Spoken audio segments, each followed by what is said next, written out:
episode 282 with a special guest, not a guest, friend's back. Let's Avril's go. here. Yay! It's a busy man. He's a busy man, and we've been also very busy. With a plan. There is a plan now. We do have a plan. There is a plan in place. It's a little bold. It's a little crazy, little zany, but the Overwatch League for its 2023 season does exist. Does exist. It is happening. We know that for sure. And it's quite different. So if you, like I, am utterly, mostly confused, hopefully this will be informative to you. But, gentlemen, AVRL especially, how are you, my friend? I'm keeping up. Trying to keep up with all the madness of what the season looks like. True. It'll be fun. I can't wait. I mean, there's a lot to talk about here, and especially the integration with the contenders should be pretty out there. I mean, it's really it's my calling card. It's the moment I've been waiting for. We're combining contenders' career basically with APAC Overwatch League. Holy damn! I'm ready for it. I'm here. I've arrived. I mean, could you not like find a better person that has done both, right? Like, is there not like a better resume to just like plug into this and just be like an expert in both? Why not? It's like you said, it's your calling card. So can't wait for that to get finally started. Yiska, how many times have you died in Tarkov in the last 2 days? I mean, considering I was real life living. True. I guess before the show we played a couple of. I think I extracted twice only out of 5 raids. So, yeah, dying I mean, quite that's a lot.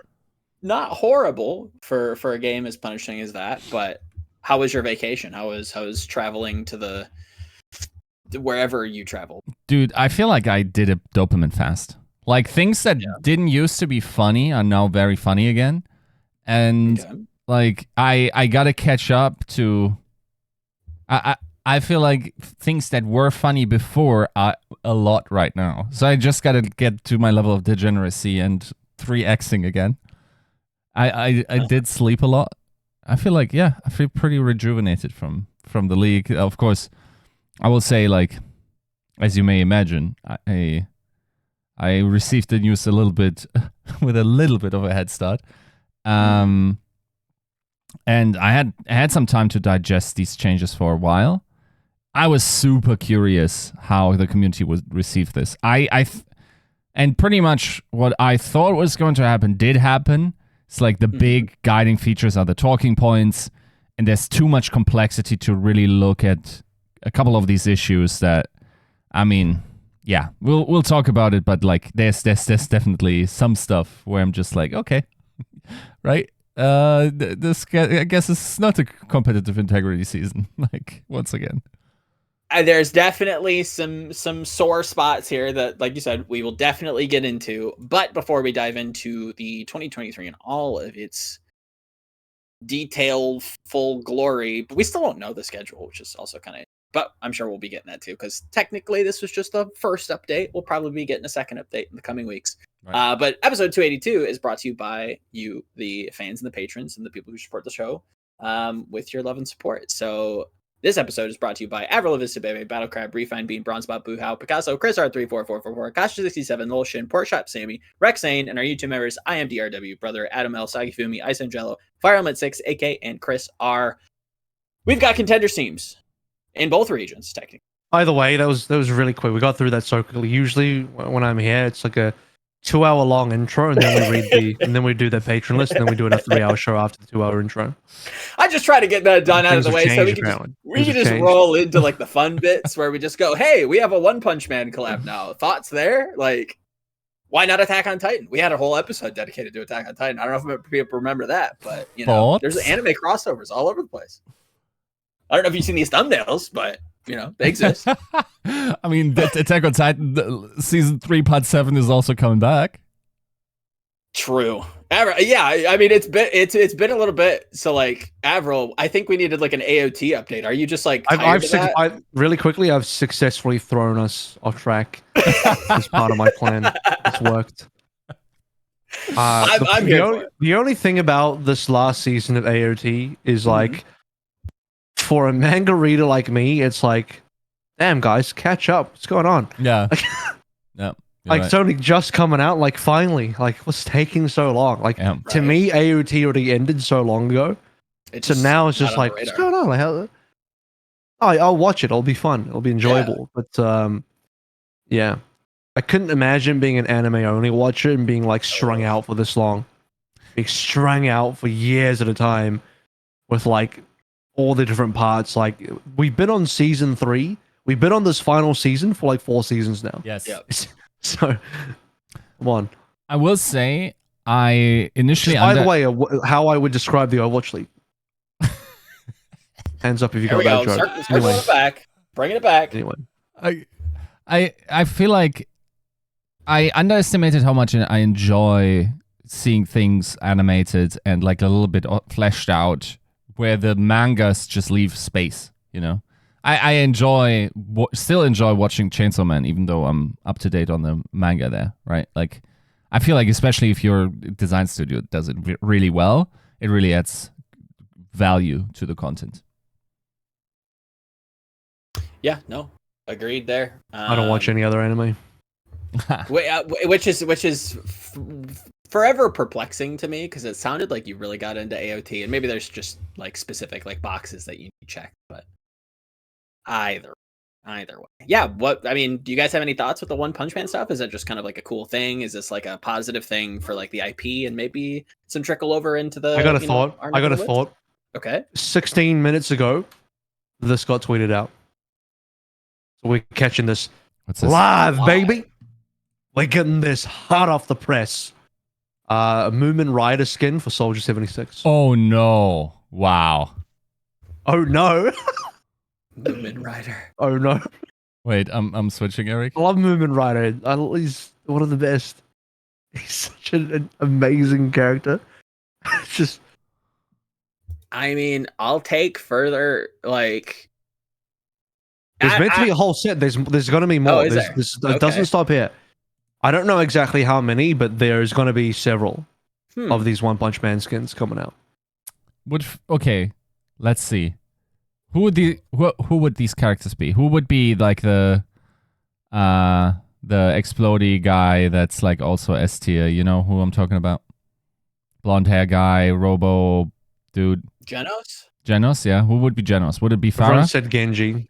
Oh, Everyone yeah, said Genji could be Genji. Genos. Yeah, that makes sense. Yeah. Someone really perverted said Ryan should be Puri Puri Prisoner. I'm like, you just want to see a naked Ryan. I understand. Just admit that's what you want. Don't lie to me. Wouldn't Ryan just be King? King is like a fake.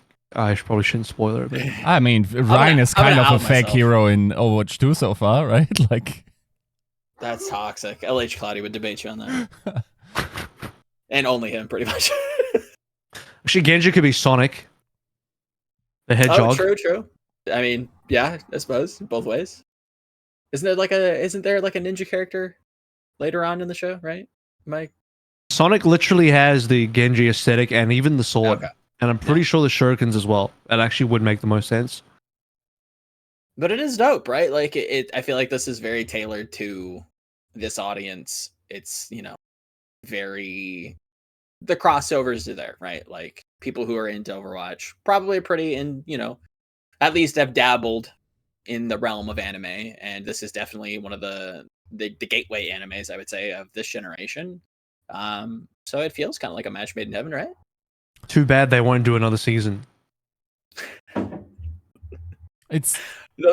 telling me the Overwatch League Overwatch League has what, way up to 6 now? Something like that. Is it season 6 or 5? Why am I confused? It is season 6. Yeah. He's telling me we made it to 6 seasons of the Overwatch League and One Punch Man can't do a season 3. True. And the manga keeps going like at rapid paces, right? You know what I'm gonna? You know what this is gonna do to me? It's gonna turn me into a One Punch Man manga reader too. Oh, I'm about to be a bigger manga reader than an anime watcher, of which I'm really not very much of. So I will say the art is an interesting journey, and like the story of the mangaka, the artist for One Punch Man is very is kind of a cool story. The artist is dead. Okay, and okay, I'm not going there. But I think the interesting part is also that Overwatch seems to have just taken the approach of having Overwatch characters cosplay their respective costumes, right? Like, it's not like Fortnite where you literally become the character. Yes. And you're not actually Thanos with his glove, no. Right.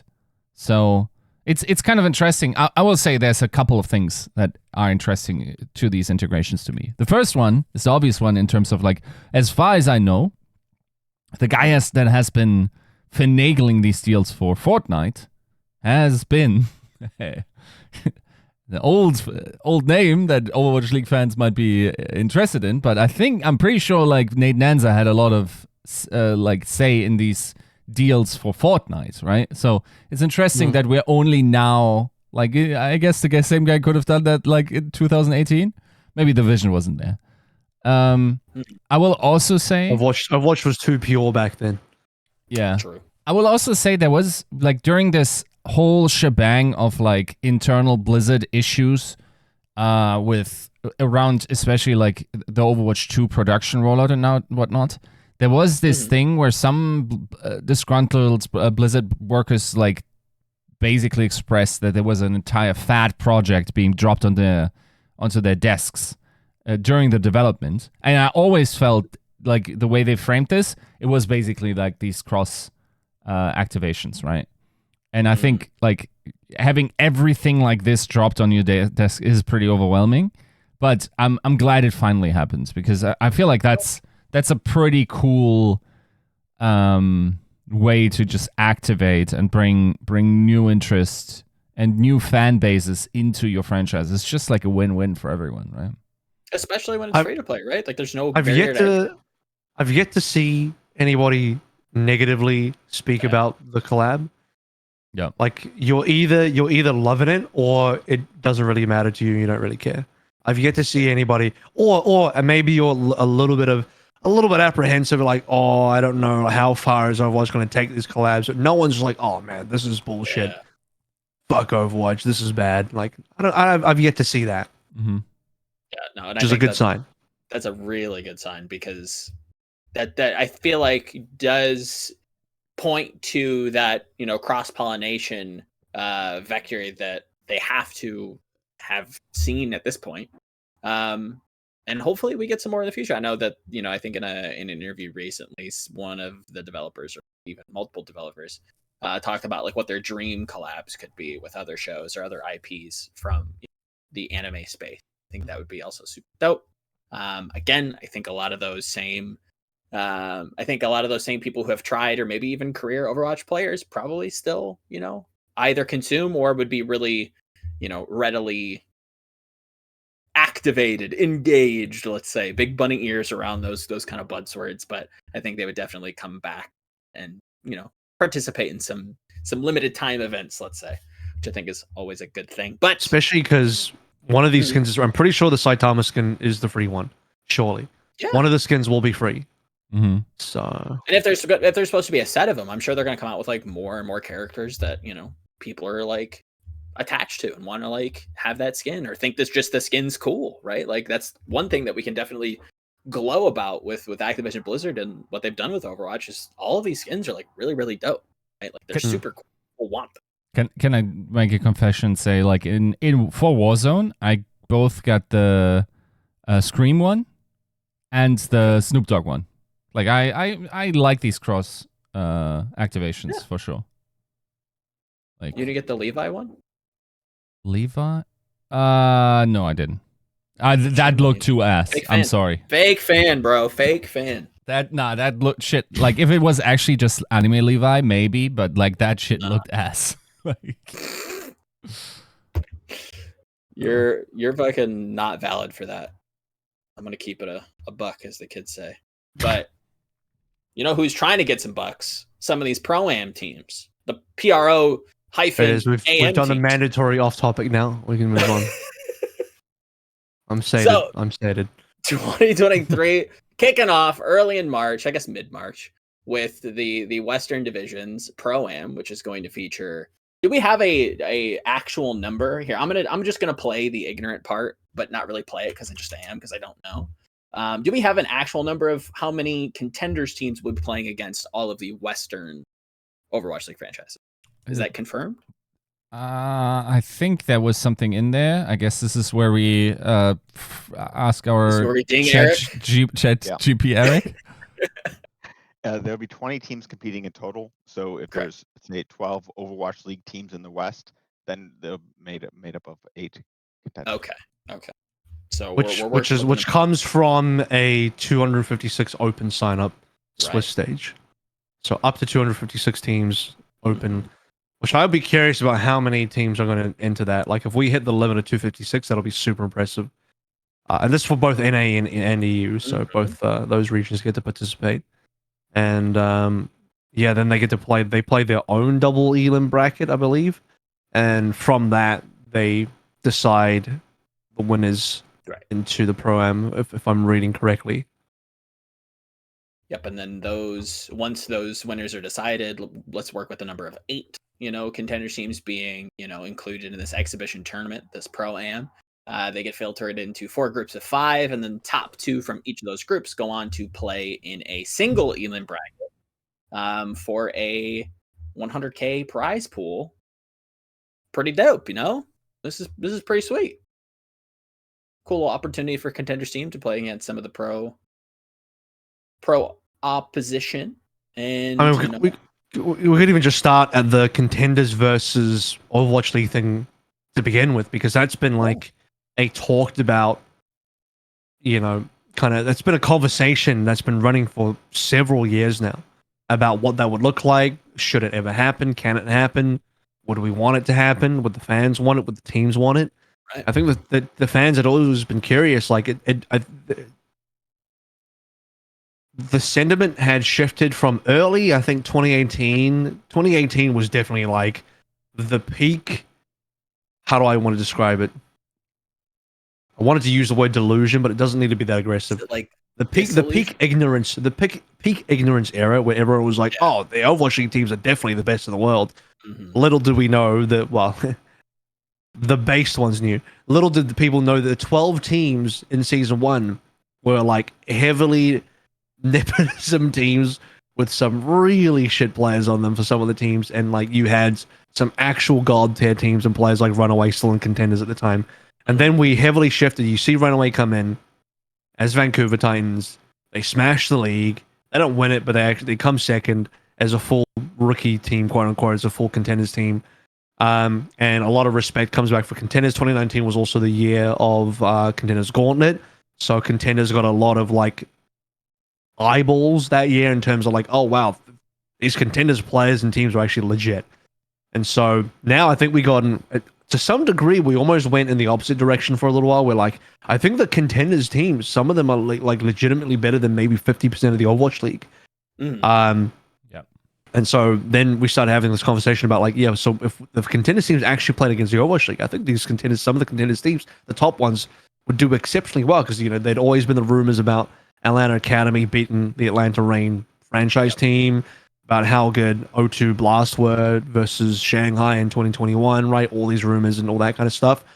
But I guess for quite obvious reasons, no contenders versus Overwatch League thing ever happened. That the closest we had, to my knowledge, was Washington Justice going to Australia for a contenders Australia final, where they were going to play an exhibition match versus the winning team. And then that didn't end up really happening, and they ended up mixing up the teams and playing an exhibition, like a fun all-star exhibition instead, which is, not the most interesting thing to watch.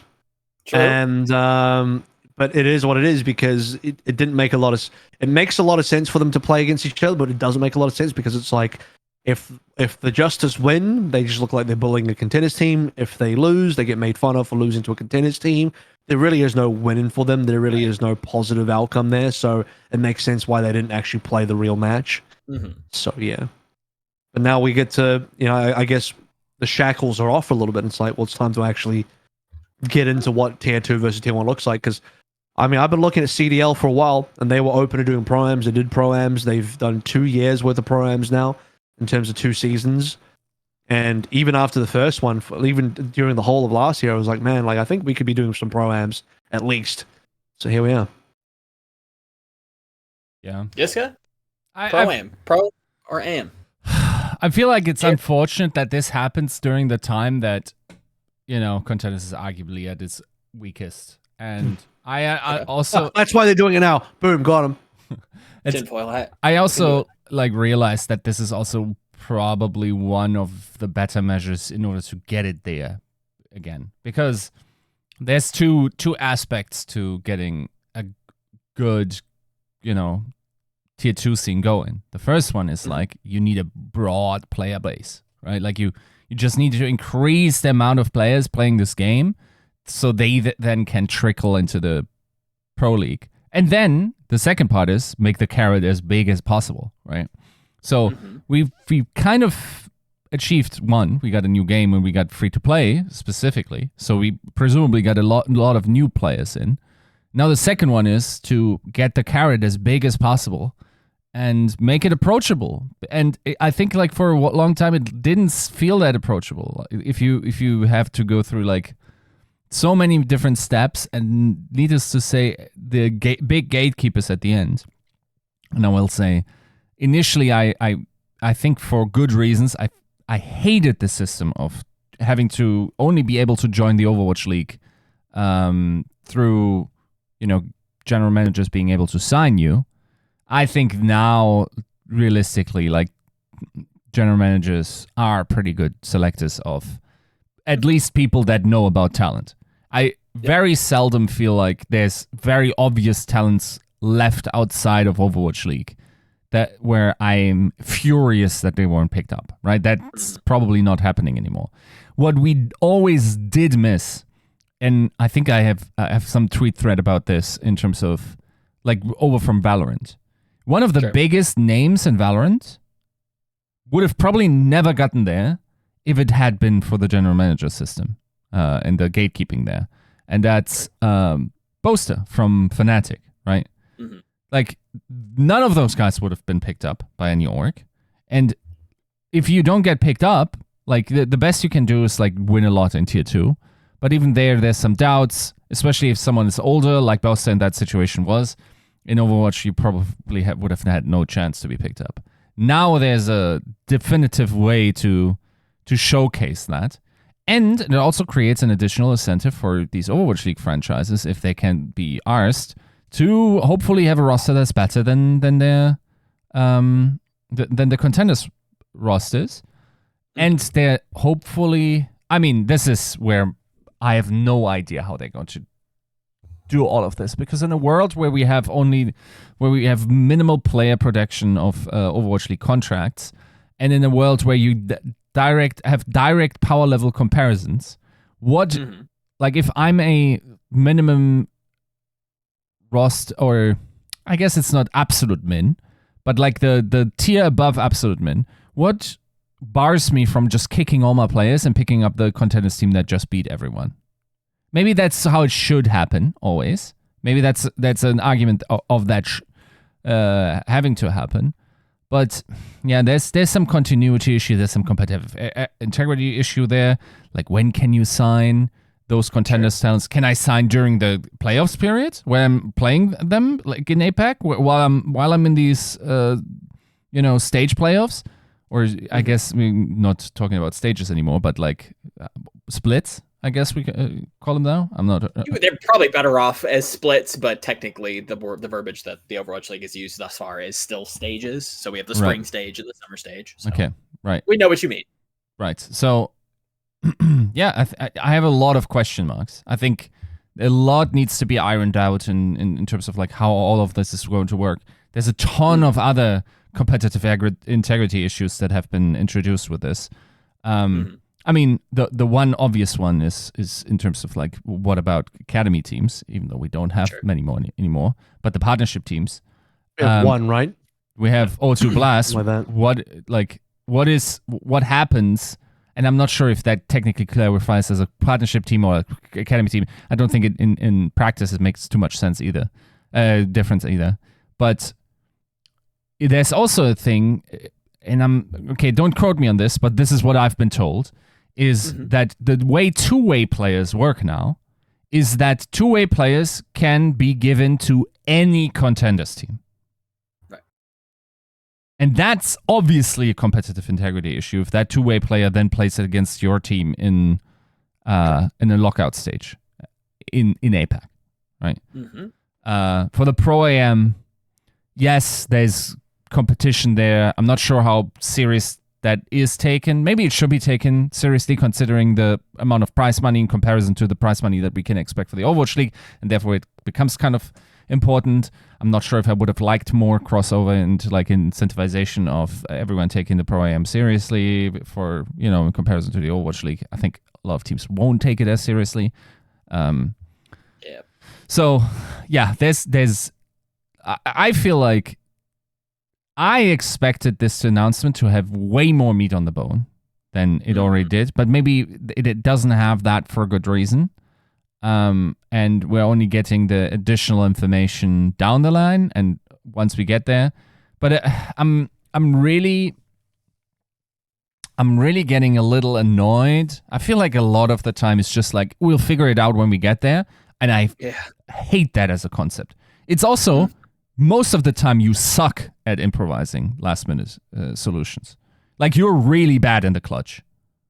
Your shit sucks almost exclusively when it comes to referee decisions of like boosting positions and whatnot. Like the consistency of your rule sets there, the way this is communicated to teams, that right? Like this, most of the time it's clown shoes. So yeah, the thing is, I of course, like I thought about how to approach this. Is teams, the folks don't care about that much. The second thing is, can we really afford competitive integrity in this situation? To what degree is it in public interest? But it's also, unfortunately, shit has to hit the fan until anyone cares. Sure. That's just like I'll definitely like probably like I was a week off. We'll get to it next week, but yeah, I think there's some stuff that should have been figured out, because sometimes like the competitive integrity issue should bar you from making that decision in the final draft. And yeah. So is it fair to say that generally for the Pro-Am, for the Western Pro-Am, Yiska, you're a little bit more positively apathetic? But like for a bigger picture, you're hopeful for maybe future change. Is that fair to kind of summarize? Yeah. I mean, is there a change that you have, shooting from the hip here off the top of your head that would make you a little bit more interested in this? I mean, I think I'll be interested. I think there's a natural, the thing that we've always observed is that for some reason everyone cares a little bit more, including the players, about the Stage 1 championship than everything else, because you come out of the long off season, everyone's really motivated to perform, make an early statement about a title claim and whatnot. So, like, if you guys think back, for instance, about the shock against the Titans, like, everyone was devastated to win or lose that stage. Same is true for London. Like, tears are rolling, like, Pine is saying, like, at this moment that we lost, I didn't know if I wanted to live anymore. Or shit like this will go out on broadcast. Like everyone takes the stage 1 titles very seriously. I think to a degree, it's probably going to like, oh, well, we have been scrimming like for only 3 weeks before the Pro AM, and we won't take that seriously. Okay, boy, I want to see your face when you sit in that chair and you have to compete, and there's this Contenders team that's pissing you off. Maybe they're teabagging you. I want to see how little you care in that case. You're going to care, my friend. Like that's just a competitive nature, and you also probably are sick of having sat around on your ass for the last 5 months. Sure. So. I think it probably will turn out to be taken more seriously than maybe warrants in terms of the format. It's another thing of what do we assign value to, and why do we assign so much value or intrinsic value to the season playoffs overall. I think this is just a nice little season point. The cups, like in European football, we have these. Sure. Yeah, they're not considered that big, but in the moment, they feel like the world. So I don't know. I feel like this. I don't have an issue. Should there have been more incentivization towards like Overwatch League teams taking this seriously going into the season? It's really hard to make this a good decision. Sure. No, makes sense. I think maybe throwing this to AVRL for a moment, like from a broadcast perspective, like both looking at, we'll get into like what the APAC format looks like, but even with the Pro-Am, it's like, these are like these stories feel like they write themselves from a broadcasting perspective. Do you feel like you yourself, are you excited to kind of get into like maybe a potential run, maybe looking at how these groups kind of file out? Is there going to be some kind of show? Is there, like from the actual broadcast side of things, are you kind of excited to see, a potential run from a Contenders team, maybe taking the Pro-Am? Again, small possibility, but like the fact that it could happen, is that, tantalizing for you? It'll be fun. Well, I don't think I'll be part of the Pro-Am, but like it'll be fun. Right. I mean, I don't see a downside. I don't see it like I think the whole. I'm not when I say Pro-Am, I'm just going to refer to the whole thing, and that includes the East as well, even though theirs has a bit more difference. Mm-hmm. It's overall a net positive for the league and the esport, with some kinks to iron out. I think that's the position. And I think it'll be good for the broadcast. Like it'll have some variety, because I think one of the issues with the teams as well is on some level it's like good to see the same 20 teams all the time, because it builds some level of consistency. But on another level, it's like, man, it's getting a little bit, I don't want to say boring, but very samey. I don't know if it's getting a bit stale, which is ironic because some of the teams, like a good portion of the teams every year, just blow up their whole rosters and just completely reshuffle the new roster. Right. But adding some new lifeblood in, where you get to see a little bit more, a few different faces and some contenders in there. And I actually think the Contenders versus Overwatch League games will have super high stakes. Yep. Forget about the money for a second, just consider the reputations at stake, where it's like, the Contenders teams absolutely want to beat the Overwatch League teams, like without a shadow of a doubt. And the Overwatch League teams do not ever want to lose to the Contenders teams. So both sides will be treating those specific games with like the utmost importance, I feel. So in terms of like personal stakes, those games should be really high. And I think that's kind of what I'm personally super jazzed to see, how the league handles how these groups fill out, because I think there's a lot of potential matchups maybe towards the bottom of the Western Division, looking at, the newly reintroduced LA Valiant now playing in the West, the Vegas Eternal, maybe even going as far as, looking at the Washington Justice, not the Vancouver Titans, definitely not them. They're going to be top 7. Hello, welcome, Lords. But looking at those teams versus the Contenders matchups, there's real upset potential there. There's real stakes. Like you said, the franchise teams are very, maybe playing motivated by fear, and the Contenders teams are, trying to upset the world, let's say, shock the world, hashtag. But going, maybe towards something that you're going to be a little bit more familiar with, AVRL, yourself. Obviously, something similar but not so similar is happening over in APAC, right? We have actual teams playing for some pretty large stakes. As opposed to the inactual teams, those NAE inactual those teams. Invalid, vapid, those fake teams. Fake news. This Pro-Am is sadly an exhibition, but I do think, I'm going to go out here and speak on a limb, or something on a limb. I can't think of the word. But I do wonder if this, format that we're going to get into with APAC could be like a proof of concept, and maybe we bring it to the West, maybe next season. Who knows? Well, the other thing is like, it's to balance out the teams. Right, so obviously, it's just different because you're gonna have like what the split right now is looking like 12-8 unless it changes. So is it 12-8? Is it worse than that? No, it's like 14-6, isn't it? Because Valiant announced they're coming over as well. Right. So the split right now is actually 14-6 until further notice. Yeah. So there's a huge discrepancy in team numbers, which is why the East is obviously going to have a little bit more integration with the contenders teams. So it's like the discussion, like, could NA add more as well? As like, yeah, maybe like a few more, maybe like maybe to bump the numbers up to like 20 or 18 or something like that. But you wouldn't want a lot more.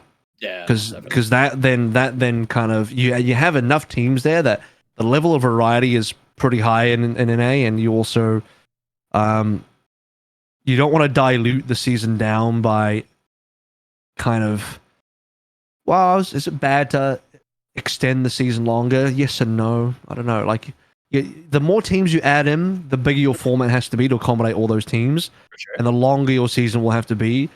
And I think a lot of people like, I wouldn't mind a longer season, but at the same time, the length of the season gets added, not in the important games or like the massive like mid-season stage final type games. It gets added in the regular season. So really, you're just getting a kind of more bloated regular season. I don't know if people necessarily want that. So I don't know if it's going to be appropriate for the West for now. And if it is, only by like one or two teams, really, just to even out the numbers further. But for the East, it's like almost necessary because there's only 6 teams officially left at the moment. Yeah, it's definitely. It seems like a huge creative win from the Overwatch League office and how they're handling, what's happened in APAC and obviously with the NetEase breakup and whatnot. So I think this is a really interesting idea. Very, again, probably the word of the show is probably going to be bold. Like, it's very just changing it, not for change's sake, but to really try to get at the heart of, what esports is, what could you do? What could you experiment with a broadcast? And I think it should pay off quite heavily. Obviously, having contenders teams competing on stage for actual stakes, again, I'm going to reference, some of the Plat chat, comments that I think Sean Miller had answered. But like, there are contenders teams with, again, possibilities of competing offline at the midseason madness, competing in the playoffs, and possibly there's a very slim probability that this happens, but a contenders team could win the Overwatch League, right? Like, those are real stakes. Those are some serious things to play for. That's not something to sleep on. And Yiska, is there? I think you mentioned the competitive integrity thing, more in the pro-am, but is this kind of where your buck stops? Is this where you're getting a little heated? Red flags? That contenders teams can win the Overwatch League? Not really. Less that the contenders teams can win the Overwatch League, but like the implication of contenders teams playing against maybe their counterparts, O2 Blast, in offline events internationally. Yes. Right? I mean, come on. Like, I agree there's a slim probability. I have more of a question mark in terms of like the two-way players, if teams actually are going to utilize that. I think it's here's my thing. Practically, all of this is probably not going to be as big of an issue. You don't want practically. You want, ideally, this is airtight. Okay? Like, you don't want theoretically one of your two-way players, if that rule change is true, by the way, I should caveat that. But you shouldn't want your two-way player to be able to play against you in the Overwatch League Grand Finals and put that conflict of interest into that match, right? You shouldn't want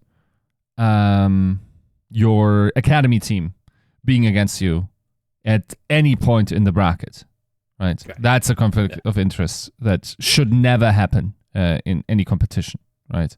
Mm-hmm. So in that sense, I dislike it. I've assumed, I'll be honest, when I saw that T1 roster drop and I knew about the partnership approach in APAC already, I thought, okay, they probably made everyone cancel their academy teams. If that O2 partnership or academy team, I don't know what that is in the first place with Shock, but if that still persists, that's a problem. Mm-hmm. I assumed that was just going to be going away because of the way T1 dropped, right? So yeah, I mean, it still can, right? Like the San Francisco Shock can divest interest in, supporting O2 and cutting all ties there ahead of the season, and we don't have these issues, correct? That would kind of clear this Sure, for you? maybe you would need to make them, and then again, I wonder that I think the argument then is the way that the O2 Blast and Shock have moved the last couple of off seasons prior to this partnership. Was it not already one where they already were pretty cozy? And how do you prevent that from happening? Like that, there's probably not much you can do. And from that point, you can almost argue that in effect, it doesn't matter that much. It's also like another reason to never go back to academy teams as well, right? Like this is also something that's unlikely to happen. So yeah, in that regard, I understand that, like, this is a sexy solution. I just don't know. I think you should probably require everyone to drop their connections. You should probably figure out how to have a system that's sustainable for tier 2 organizations in Overwatch at large, so they can sustain themselves without being in an academy roster or partnership team that's otherwise financially supported through this, and solve the issue that way. Of course, right. I agree that probabilistically this is probably the least likely season for it to occur, just because, as we talked about last episode, Contenders has been ravaged enough, the system has been squeezed enough, the pipeline has been shut off long enough for this to not be a season producing S-tier talent, the quality of which we saw last year, right? Mm-hmm. So, no, great. Like, definitely picked her a little bit. But that same decision made last year, and maybe they didn't do it because of that, or I don't, right? Probably not. But that same decision taken last year, and we're looking at a completely different world, right? Sure. Now, of course, at the same time, it would have then meant that Proper would have been able to play. I guess 2 years ago, season 4 would have been able to play there. The thing is, like with everything, how the rules look, it creates a very different environment in the incentive structure of how Contenders teams sign themselves. Who's able to be on the broadcast? I'd be interested to see if there's maybe even a move or an incentive structure where Contenders teams can somehow finance their way into playing in the APAC region, being able to play. That'd be interesting, yeah. Right, like I don't know, like it would be super interesting. Full laser kids again. Yeah, I don't know. Like maybe someone bets on GG a bet stock with Yiska. Yeah, shout outs. Oh. Shout out to Yiska and GG Bet.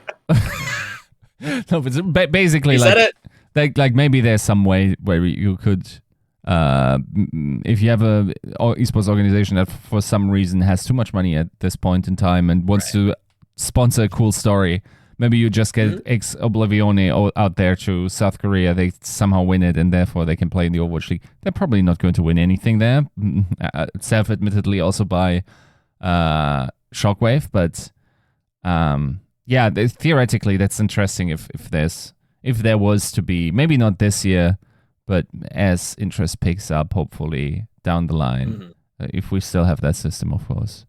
Yeah, I think practically, will it hurt much? No.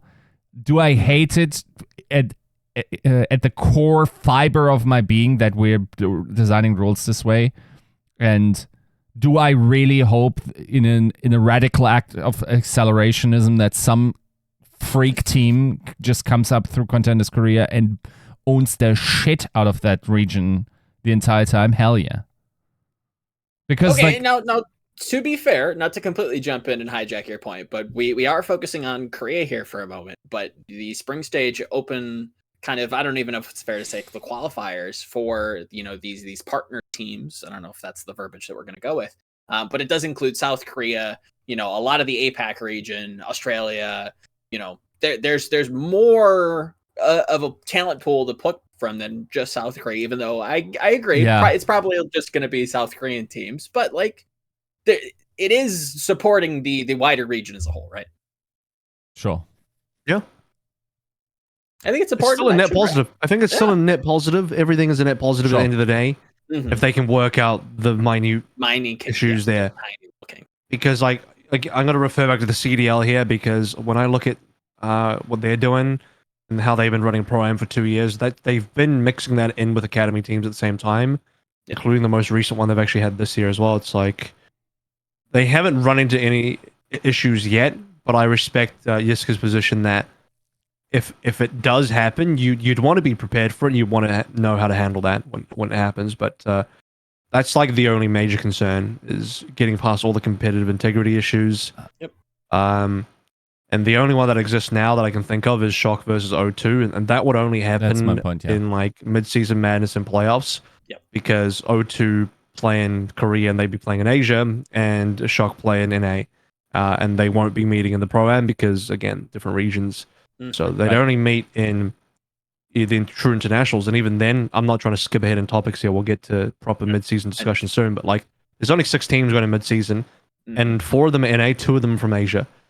So to actually, for O2 to go to mid-season madness, they would have to be top 2 in the Eastern region, right, among all the teams. And before everyone's like, well, yeah, they can do that. It's like, can they though? Because all the top talent from O2 basically it moved up to Shock. And remember, like, the rest of the APAC Overwatch League teams have first dibs on just picking up whatever Contenders Korea talent they want. This is where what Yiska said earlier was really important. It's like, this is both the best and worst year to integrate Contenders, because depending on what angle you're looking at it from, the Contenders teams are probably very unlikely to beat the Overwatch League teams this year, which is great for the Overwatch League teams. But it sucks if you want to see like really tight competition between Contenders and Overwatch League, because for the past 2 years, the level of like movement from Contenders to the Overwatch League has been huge. We've had so many rookies come through, and such quality rookies as well, that Contenders across the board globally has been kind of like ransacked of talent, which is great for the league, but it does mean that when you finally integrate them together, Contenders right now is going to struggle a little bit. And the other issue is some of the really good players might be underage, and now the age limit even being 17, it helps. But you know, it means specifically in the East, I believe now if you're any Contenders team in the Eastern region, there's no point having players under 17 on your team. Right. Because if you make it through to playing Overwatch League teams, they're not going to play. So what's the point in having underage, under 17 players? That's like a bit of a downside to Contenders. Unless you are a team like Gen G used to be, who are no longer there. Gen G used to be Seoul's academy team, where they had their own academy teams. Actually, O2's had academy teams. There's O2 and then O2 Academy in the past. Oh, really? And if you want to have one of those teams and have like a bunch of 15, 16, 14-year-olds or whatever on it, that's different. But you accept that those guys won't be qualifying through to the actual good stuff. They're not playing in mid-season madness, none of that. So yeah, that's the cost of having Contenders a little bit more formally integrated into the Overwatch League on the eastern side, is that if you're under the age of 17, unlucky. I mean, I think you kind of brought this up, and this is mostly a joke, but is there any like legal grounds that Blizzard can like try to dissuade like an O2 Academy and an O2 Blast from competing against each other? Like if they both were to qualify, let's say. They both they can't, because if one team, assuming one team is full of underage kids. True. Yeah. Okay. Then no, they can't. No, that should just kind of popped up a hellscape kind of oddity idea in my head. That's why I said Korea, by the way, Joe, because feasibly the only problem that ever would, I mean, there's no other problem than O2 Blast, right? So yeah. My point being, like, if there was to be critical mass in Korea in terms of underappreciated rookie talent coming in, and O2 Blast was able to lock those in. Maybe even, like, yes, you could absolutely sign them theoretically, as they have to be eligible for OWL as well in order to play into these thingies. Yes, they could be signed, but who's to say that Shock just says, yeah, no, don't. You know? Yeah. Like, they're technically feasibly not capable of, but if Shock tells you as the academy roster, oh, we're looking to sign you next season, who say no? Mm-hmm. Right? So, and yeah, I realize the monetary offer there, like that is only like a deal that you can make if you're an academy team. Yep. And have the financial backings of, you know, deferring the payment that you would otherwise get during that moment, maybe in the second half of the season, as you demonstrated value in the first half of the season of your ability to scout really underappreciated talent, make it to midseason with a rookie roster, or being Auto Blast, being connected to Overwatch, to Shock, and like, it's a very complicated situation. Yes, I agree, it's a low probability. You never want to conceptually be in that position, though. Sure, of course. Like, that's Of course not, no. So yeah, I mean, is this like a wider esports like dilemma where it is having to become more of an entertainment product, and thus like fringe conflict of interest cases kind of have to fall by the wayside? I'm sorry, but like there's not much additional entertainment being valued here, right? The reason that you can't tell O2 Blast to cancel their sponsorship with Shock is because presumably you can't piss those guys off, right? It's not for content. It's not, at least it's not in our neck of the woods. I could understand like maybe from the COD perspective where it's like you actually do have like a ton of financial, you know, investment, and I don't know the details of like what's going on with Shock and O2. It doesn't scream. Keep in mind, like, it's absolutely possible that they did already like part. Sure. I don't know. Like right. I'm just like talking about the hypothetical, but then you basically like. I think if you introduce this type of stuff and you allow contenders teams to actually make it to stages where they can compete against their sister teams, you need to design a system where there's no direct beneficiary connection between these rosters. It's just competitive integrity 101. And like, yes, other esports might not do it. I'm sorry, you're also not abiding by competitive integrity issues, and you should be called out for the Mickey Mouse shit you're doing. The bureaucracy comes for you. It comes for us all. There's been something that I think both of you have said that I do kind of want to like toss up a very, very hyper ignorant point to, and I want to say like who's gonna bite on it. Am I baiting? No, I don't. I kind of still sort of believe this. We do, Eric, and correct me if I'm wrong, we do have two heroes entering this season of the Overwatch League, correct? Two new heroes. Is that am I wrong in saying that? In April. There's one in April, and June is not hero, and then it would be August comes in a hero. Mm-hmm. Okay. And would that be like in playoffs, roughly? Prior. They could have it like if the Overwatch League gets it prior to the public release, they could have it for the summer split, or that second hero could come in playoffs. Okay. So knowing that we do have a potential two new heroes with two big, patches probably backing them, is there a realm that maybe shifts your guys' opinion when it comes to like maybe the APAC Contenders talent possibly doing a little bit better than we expected? Maybe not qualifying, but like getting a little too close for comfort, let's say. Because there's new heroes? Right, because there's a big shift, it could be a huge patch, could shake up the meta a little bit too, fast for teams, and lo and behold, maybe a contender team gets out in front and maybe does have a good read on the meta. Don't think so? Okay. Well, why would they have a better, even if they have a good read on the meta, are the Overwatch teams not going to have a good read on the meta? Like, they would have to have a better read on the meta while having higher quality players and better talent, and I don't think they will. Yeah, I think... Because even O2 Blast... Okay, cool. O2 Blast are on a heck of a dynasty run right now, but they've just lost Max. They're probably going to lose Junbin as well because he's eligible now.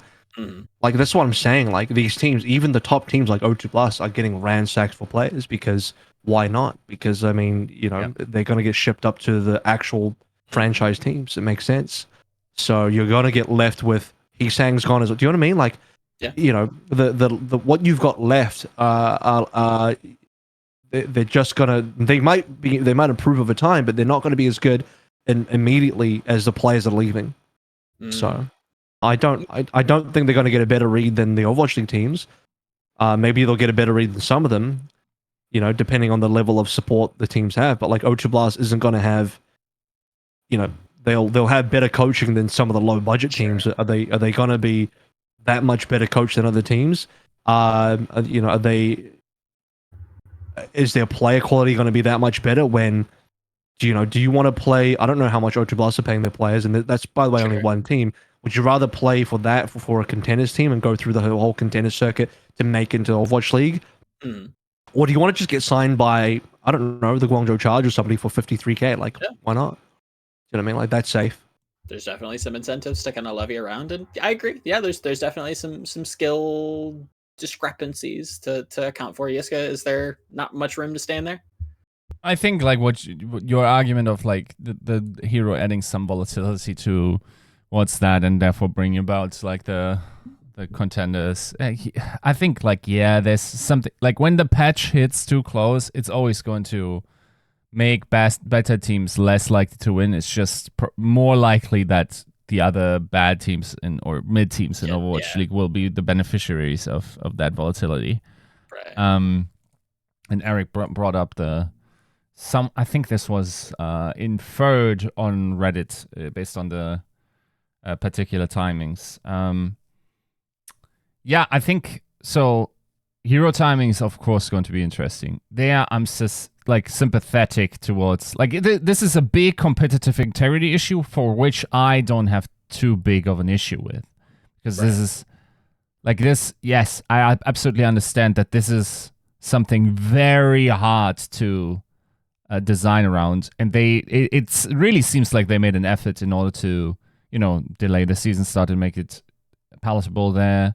Make it very exciting that the new heroes coming in, but at the same time not, shitting on competitive integrity by giving it to the pro players like a day before or something. So all of this is like within reason. Like I'm a fan of whoever designed this schedule with that in mind, because it feels like the new heroes, the impact of those in terms of the volatility they will provide is relatively minimized towards like what it otherwise would be, while also appreciating that we probably should mostly be playing the same version as the public is, and should be highlighting these new heroes. And I mean, there's plenty of incentive to make these heroes as good as they are, and they like basically every hero that has been reintroduced has had their time in the sun, possibly for too long for some of them. Kiriko, cuff. So. Yeah, I don't hate that. I of course hated the introduction of the new patch in terms of like the season format more. I will also say, unfortunately, there's probably not going to be leeway access of the new hero given to, or I don't foresee that happening. But Eric mentioned that they may be getting earlier access. I think the problem is that it depends on how they roll out the entire promotional aspect of that hero. If you already know like a couple of weeks in advance what the hero abilities will be and what the lore is and whatever, that's fine. Like they're like giving it to pro players and how the entire ecosystem works, that's not feasible if you want to have the hype created about your hero because it will leak. It very much will be. So yeah, I think that's an interesting aspect of this. I'm sympathetic towards their difficulties there. So yeah, with that in mind, I believe them when they say they designed the schedule around this, and I'm decently happy with, unless like, and then I can't cry if down the line, like when we get to the point, if hero integration becomes an issue with the outlined timing, well, then I'm just as stupid for not figuring out that there was a problem, and then I'm not inclined to have an opinion on it unless something significantly changes at this point in time. I wish we had a little bit more redundancies. We've seen like delays on patches and like hero rollouts. It felt pretty liquid here. Yes, they had the whims of the game development aspect as well. So yeah, we'll see. I'm mostly, more so than heroes, I'm more so interested how they're going to handle patch volatility, because I mean, patch volatility in the off season has been crazy in terms of how delayed it was and how that was given to teams as well, right? So we'll see. Agreed. Kind of circling back to the spring stage qualifiers and the open bracket, obviously for APAC. AVRL, I wanted to kind of point this in your direction. Obviously, I think some of the finer details of exactly how many teams or what the actual promotion is going to be. I think Eric at the start of the show kind of ran with 8. But what the promotional aspect is still seemingly TBD as it stands currently. But I kind of poked you about some of the pro-am stuff, but obviously with a little bit more information and a little bit more expertise when it comes to both the contenders teams and obviously casting APAC last year. Are there any like storylines that you're super jazzed to get into? Are there like any like trying to gauge your general excitement about like this very bold new direction? I'm hyped for the Soul Bowl. The Soul Bowl, okay. Yeah. Shout outs to Zetas from my Discord for naming that one. I like the new rivalry. It's the same. Well, it's an old rivalry. It's Dynasty versus Fusion. What used to be the Spaghetti Bowl will now be the Soul Bowl, because they're both Soul teams now. Soul Infernal versus Soul Dynasty. It's probably going to be my favorite upcoming matchup of the next year. That was also, by the way, the only match last year that got played on LAN regularly. And I don't have confirmation. This is full speculation on my part, but I see no reason why every single APAC match doesn't get played on LAN this year. Every single APAC match should be played on LAN this year, because every team's in Korea, except for I guess unless Hangzhou Spark are doing, Ray's making his literal, he's making the Overwatch, he's making Chinese Overwatch World Cup team as Hangzhou Spark, and if they're still in Hangzhou and they're not in Korea, then that's going to be an exception. But otherwise, everybody's going to be in Korea, and I'm assuming that the contenders teams that make it in are going to be Korean as well, because unfortunately for Pacific and Australia, it's like the level. I mean, you'd have to have a monster run from one of those teams to make it in, because the Korean teams, despite having all their best players taken, it's still the best region. So, assuming that to be the case, everyone's in Korea. They're all going to be, even if they're not in Seoul. That's the other thing. Is like, well, what if they're not in Seoul? There was a team in Contenders Korea last year, Team Diamond, who would take a train in from Busan, where they were located, to travel to the theater to play their live LAN matches twice a week. They would travel from Busan into Seoul to play their matches twice a week.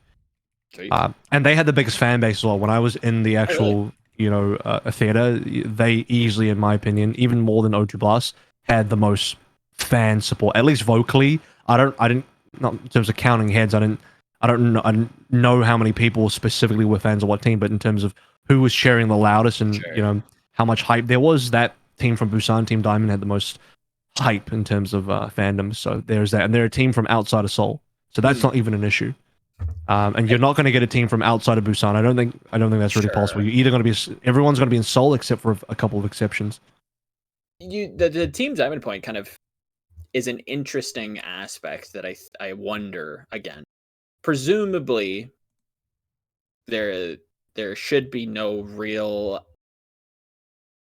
obvious reason as to why some of these games or just all of the APAC games should not be just played offline, in a LAN environment. But you talk about how this Team Diamond team that, maybe for contenders, Faithfuls isn't a super obscure name, but to me it feels a little bit more fringe. But to hear that they had so much support is really eye-opening. Do you think that in a very almost catalyzing that same kind of, fervor and rallying around the underdog. Could that same kind of element be applied to some of these, possible offline environments with some of the contender teams as they get introduced into, the Overwatch League?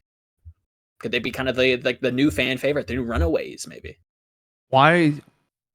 Maybe, but like I think it's just going to be real fertile ground for fan sport in Korea in general. Sure. So like if every game or almost every single game, aside from maybe Hangzhou, depending on where they are, gets played on. By the way, Yaki just got announced to Gladiators. If they all get played on LAN, that'll be super hype, and that'll really increase the level of fan support there. And it already was good. Like I get informed that the attendance numbers for Contenders Korea were pretty reasonable, and when they did the Philly versus Seoul match, was it 1 or 2 that they did? I think it was the one they did. That was it was they knew it was going to be sold out, so they gave away. They did the ticket. They didn't give them away. You had to buy them. They did the ticket purchases by lottery because it was over capacity that quick. Right. They knew it. They proceeded it because they knew it was going to happen. That's why they did a lottery. And obviously, even through the lottery, it obviously filled up. I think several thousand people couldn't get in because they didn't win the lottery. Like way more people, like 5 times the amount of people wanted to go than the venue could fit, or something like that. So I mean, the demand is there. So. Sure. It'll be super good. It'll be like really great for the East region to have that, and that's I like that as a point of difference as well, because the West can't really achieve that at the moment, but they can do more homestand style stuff where Battle Texas, etc. I'm sure they'll be doing plenty of those. That's all in the teams to organize though. So yeah, the East gets to do their own little thing there that is kind of unique to them because everyone's going to be based in Korea for the most part. That'll be super fun and exciting. So I'm looking forward to that.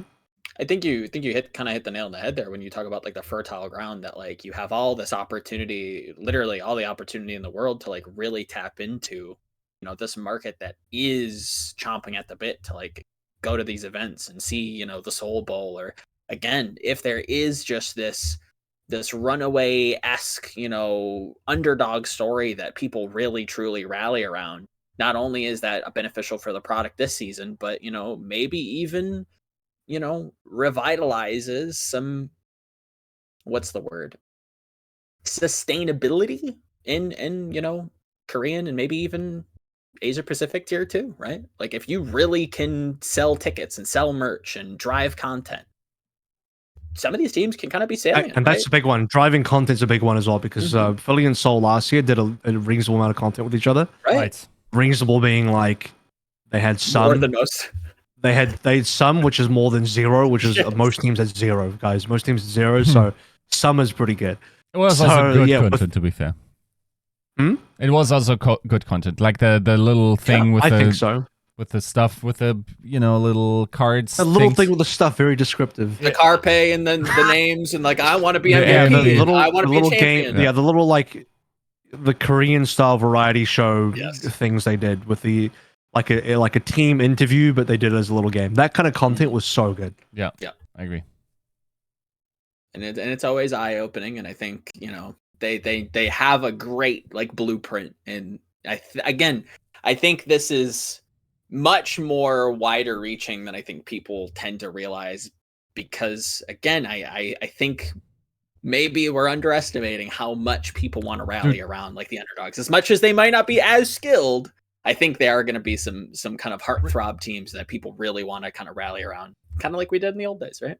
You want the absolute, like, maybe this is an Omega Copium take, right? But maybe, okay, oh my god, I'm about to say this shit. Is it Copium? No. Maybe like the Chinese teams being in that position is actually a blessing in disguise, because if you can actually get everyone in one location, you get some dope content production in place there.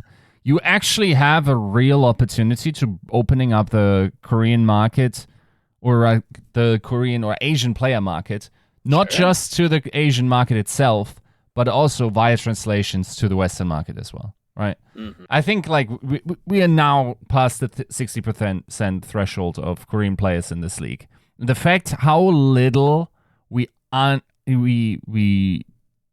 make efforts to open up that type of personality, the type of content, like it's just not like we have Danny doing translations during interviews, and that's it, really, right?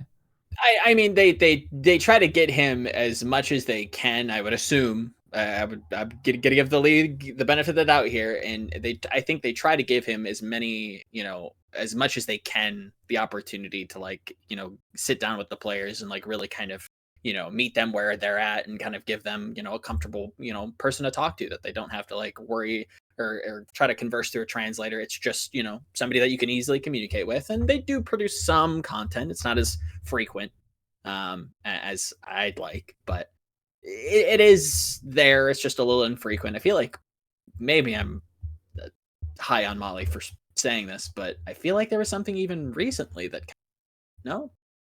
where like Danny was talking to like some of the Korean pros. Am I off my rocker? Oh, you did at times. Yeah. Yeah, I know he did at times, so I thought there was something recently. Anyways, we did get some breaking news in the middle of that. I know, AVRL, you kind of alluded to it. The Gladiators have announced that Yaki is going to be joining the team as a, starting fixture for the 2023 season. Initial takes, AVRL, is this what you want to see? Hell yeah. I mean, Yaki's still a great player and seems like someone that will do well in the Gladiators, but here's the side where I'm going to come a little harsh on him. This is, I think, at least from my perspective, maybe people don't agree with this, but this is like the no excuses season for Yaki. Bro, like you've had like how many seasons now where like, oh yeah, but New York was this and Mayhem was that and blah blah blah, and you're the best player on the worst team, you got the best house on the worst street. I've had enough of the excuses, mate. I'm really done with it. If Yaki doesn't work out this year in the Glads, it's never gonna fucking work, my dude. This guy is either the most cursed player in the Overwatch League history or he's overrated as fuck. Which one is it? And this year's gonna decide that, I think. I think he's individually a great player mechanically, and you see him do well. But how is he really just cursed? Is it like whatever team he touches just like falls apart? Does he have a decaying aura? No, that's not a subtle decay. Do you know what I mean? Does he just have some sort of death aura around him, which just kills whatever team he's on? Like, what's going on? What's going on with Yaki? Why can't he manage to get on a good team? He's on a good team now. No excuses this year. Agreed. Well said, Yiska. I agree. Yeah. I mean, yeah, that thing was a long time coming. Feels like 2 months old almost. Yeah, I still think it's an interesting move. I think if you talk to players and coaches across the league, there's a huge amount of respect for Yaki and his ability. I think in many ways the legacy of Yaki is probably like his worst ability is to choose a team, if you think about it. And maybe that's part of chasing bags, but I'm not sure. I'm not sure if he always took the biggest bag or not. He was pretty vocal about like the reason he plays for teams is because of what he's being paid by them, right? I will say, like, if you follow Yaki's career, I don't know. Like, some other players will go to shock, take less, and go far. Sure. I'm not saying like that should always be your top priority, but more so than that, you also should be able to, like, GOATs can evaluate and take or leave an imprint on how the roster is built around them. We've heard this from Profit. This is true for many players, that they have some impact. Sure. If you want to be one of the greats, you got to be able to either align yourself with a top tier coach and who makes your career. Got to be able to put some weight behind your name and build a team around you, or at least integrate or find systems that support you. I think this has been one of the bigger issues that Yaki has had. So yeah, we'll see how this will develop. I agree with AVRL. Like, this is the final season. I don't think it's the best team he was ever on. It's a little questionable how strong the Gladiators are going to be in comparison to the Shocks, the Atlanta Reigns, maybe even the Outlaws. I would personally say they're probably, like, even taking the final roster into account, I think they probably would have to be below Dallas as well. And then, yeah, I feel like it would be interesting for me to see how they're performing against the AT types or Defiant. Sure. So, yeah. So you're almost leaning more towards the middle of the pack. Is that fair to say? I mean, that Like depends top what end of the middle of the pack? I think they're probably going to be top 5. I have a hard time seeing them competing for titles consistently. I think, like, if you get into like a Genji meta, now you're there with Yaki. Interesting. Okay. AVRL, I mean, for real quick context, by the way, when I say like his last chance, I don't mean like no one should employ him and sign him after this. Yeah. Maybe they won't because they think it's cursed, but like it's more so like I feel like from the fan side, the excuses defending Yaki got to stop after this shit. Like, right, there's no reason that like how many seasons will this be now of him just being unlucky, quote unquote. Yeah. To be fair, I'm gonna throw him a bone real quick. Sadly for him, this, like Yiska said, this year's Glad's team might not be as good as last year's Glad's team. That's maybe the only downside, but still, I think Glads will be competitive no matter what. I still think they'll be a good team. I think they'll be taking away championships, stage titles, etc., like they were last year.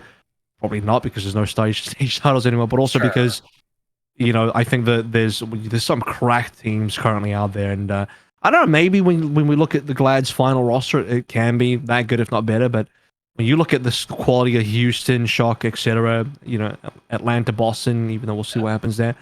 Glad's got some real work to do this year, so I think they'll contend for titles, but I don't think they're an easy favorite yet until I see their full team. So Yaki does have that weight on his shoulders, but I think even if you're a top 5 team in NA this year and Yaki's a part of that top 5 journey, that'd be redeeming for him, especially compared to his previous seasons. So take that. Most definitely. I think and I think Yiska got a little clipped out of context earlier in the season when we talked about like trap players, right? I think, you know, one of them I think he famously mentioned was Lee Jagon. And I will die on the hill that I think Yaki is kind of a trap player as well. I think you have to, he seems like the type of player that you do need to kind of start with, right? He's the centerpiece to a roster. He has this like, he seems very aggressive when it comes to like in-game situation, right?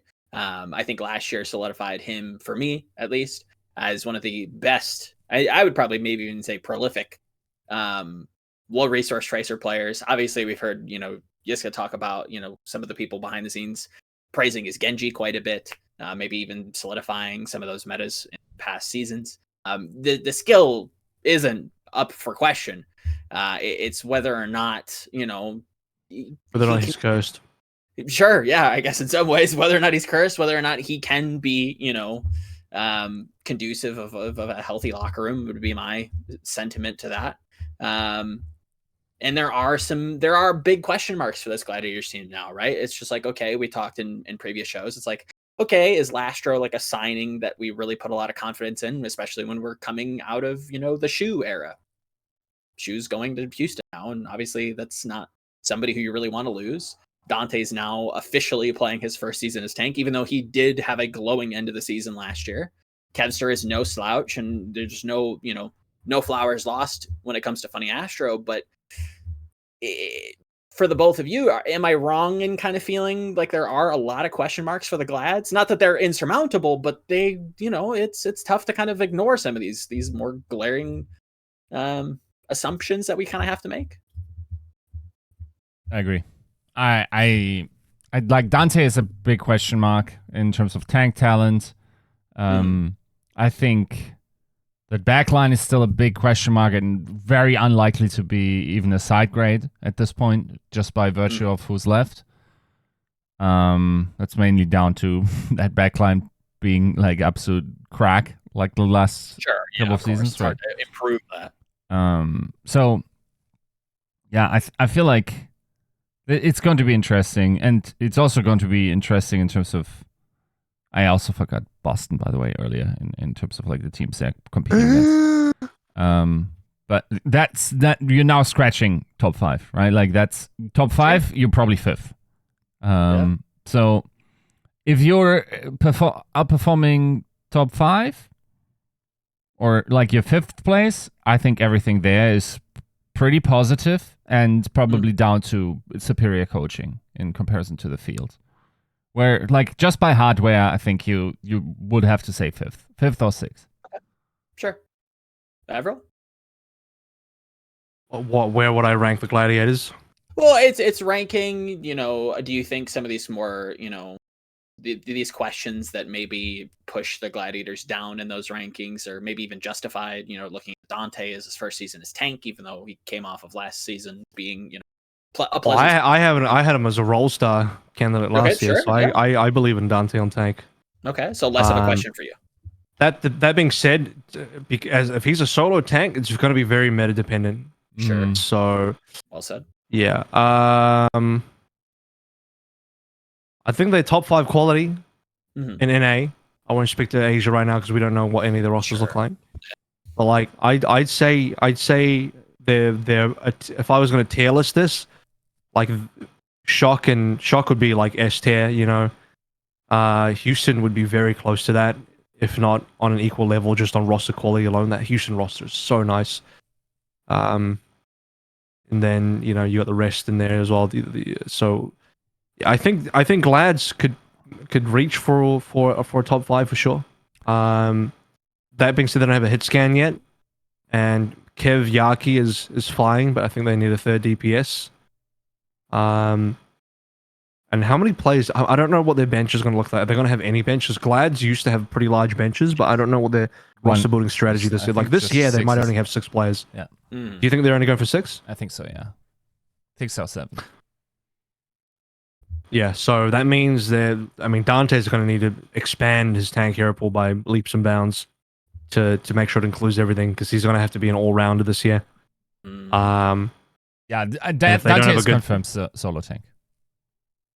Yeah, well, so we'll have to see how good his Sigma is, because otherwise they'll be missing space a little bit there. I think just the I don't know about Lastro. I think maybe I'm underrating Lastro. That's maybe the only question mark for me. Okay. The rumor says Halo has been rumoring Kai to this team for a while, so assuming it's Kai, Kipster, Yaki, Dante, Lastro, Funny Astro. Do I like that team enough? It's just a downgrade on the supports that makes me feel bad. I don't think they're middle of the pack. I still think they're in the upper echelon. Can I ask a couple of like maybe a little unfair questions to you, AVRL? Okay. So unfair. Yaki or Pelican? Pelican. No hesitation. Yaki or First of all, Sparkle? Pelican's not cursed. True. Sparkle. No hesitation. Yaki or The other person. I don't care who it is. Choice one. Yaki or Wub. I'll pick Wub. Fuck it. Damn. Who actually was it? No, who actually was it? Choice one. Yaki. Choice one. No hesitation. Yeah. That's my issue. That's my problem with this. I don't think they shot as high as they could have, theoretically, right? Like, okay, you're not getting Pelican. You're not getting Sparkle, probably, even though maybe you could have. Yeah. Choice of one's got a dragon, so, you know, like, that's unlucky. I'm joking. I don't know. That's where I want him to go. I want Choi to go to Dragons. I mean, there are 2 Soul teams looking for some players.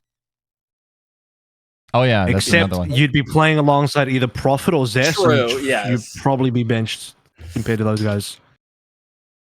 Yeah, I just feel like if you think about Yaki, you're just like, oh, it's still Yaki. That guy's still Yaki. There's a lot of incredible. What's Yaki's biggest achievement so far? Winning $10,000 by beating Sideshow in a Fire 1v1. He did have that one melee run way back when, right? 2020. Oh yeah, sorry, my bad. Wait, that's roughly it. Didn't he any contenders? Lose the 1v1 so Sideshow would have gotten signed? Like, no, this is the rematch. All right. Wait, no, which was the one? Did Sideshow beat somebody in a 1v1 to get signed to Mayhem, and then he lost to Yaki in 2021, to give Yaki the freest $10,000 in the entire world. He literally woke up, and someone from the Overwatch League was like, sent him a WhatsApp message. Yaki, would you like $10,000 for free today? He says yes, and it just got wired into his bank account, just like that. Boom, snap. True. True. Yeah. Yeah, I don't know. It's really hard to. Oh, this is a little bit more challenging. Yaki or Decay? See, now you're talking about two cursed players. Whose curse is worse? Oh shit. Ooh, that is hard. That is hard. Oh man. I might take Yaki now. Yaki finally wins. I might take Yaki. There you go. We found the Yaki line. Like that's it's. I mean, of course. Like I don't even bring up proper and whatnot, right? Like those are the guys. Yeah, don't even bother there. Those are the guys. I'll take proper over 2 Yakis. Yeah. A team of them. Barrel full. It's also like this. And I don't mean like you get to field. I don't mean like Yaki is playing both your DPS position. No, I mean it's a 1 versus 2, proper versus 2 Yakis and 1v2. I still take proper winning that. Yeah. And presumably, like, you don't even need to Yaki to play that much with Kev. So yeah, it's going to be interesting. Like that's you wouldn't want, unless it's the right meta, you wouldn't want them playing together. Yeah. Because otherwise Kev's going to be stuck on Reaper again and they're going to lose. Yeah. Yep. Yeah, it's a weird one. I'm looking forward to it. I assume like I heard some speculation from other teams that they thought Glads was pretty late to the offseason. That's why they're like now scrambling. Like it, yeah. Oh, 2 years in a row? Shocking. I mean, if DP could leave that organization twice, he might. Why am I throwing so much shade? I'm just being funny. I'm just joking, guys. I'm just trying to be funny. I'm not actually throwing shade. I respect the Glads organization. I mean, to be fair, also like it's not like they really threw last year, considering they were probably like top 3 team last year at least, right? Like, no, they still did fine. Like even though they came into the off season late last year, they still actually came out of it really well placed. So it's also pretty fair to say that given that they are now less players, it just like implicitly states that they're not going as big like as they did in prior years, and we should probably we would do well in adjusting our expectations, or for Glads in what this org wants to do in the Overwatch League going forward. No, makes a lot of sense. I mean, looking at some of those, budget tier lists that you put out, it's probably tough to consistently be top spenders like that. And yeah, last year they had a great season, but in seasons past, did the results necessarily warrant the money spent? I think that's up for debate. But as we kind of venture past the Gladiators and back into APAC for a moment, I think it is important to remember that the qualifying teams from the, I believe, and Eric can correct me, I believe some of the teams from the qualifying stage for spring will also transition over into the summer stage. And I kind of wanted to throw this to you guys. AVRL, is that something you like, or would you rather see a full requalification, or would you rather see just all the teams come back? Like, which would you prefer? Is there a better system, or is this just fine? I'm okay with that. I'm okay with how it is right now, to be honest. I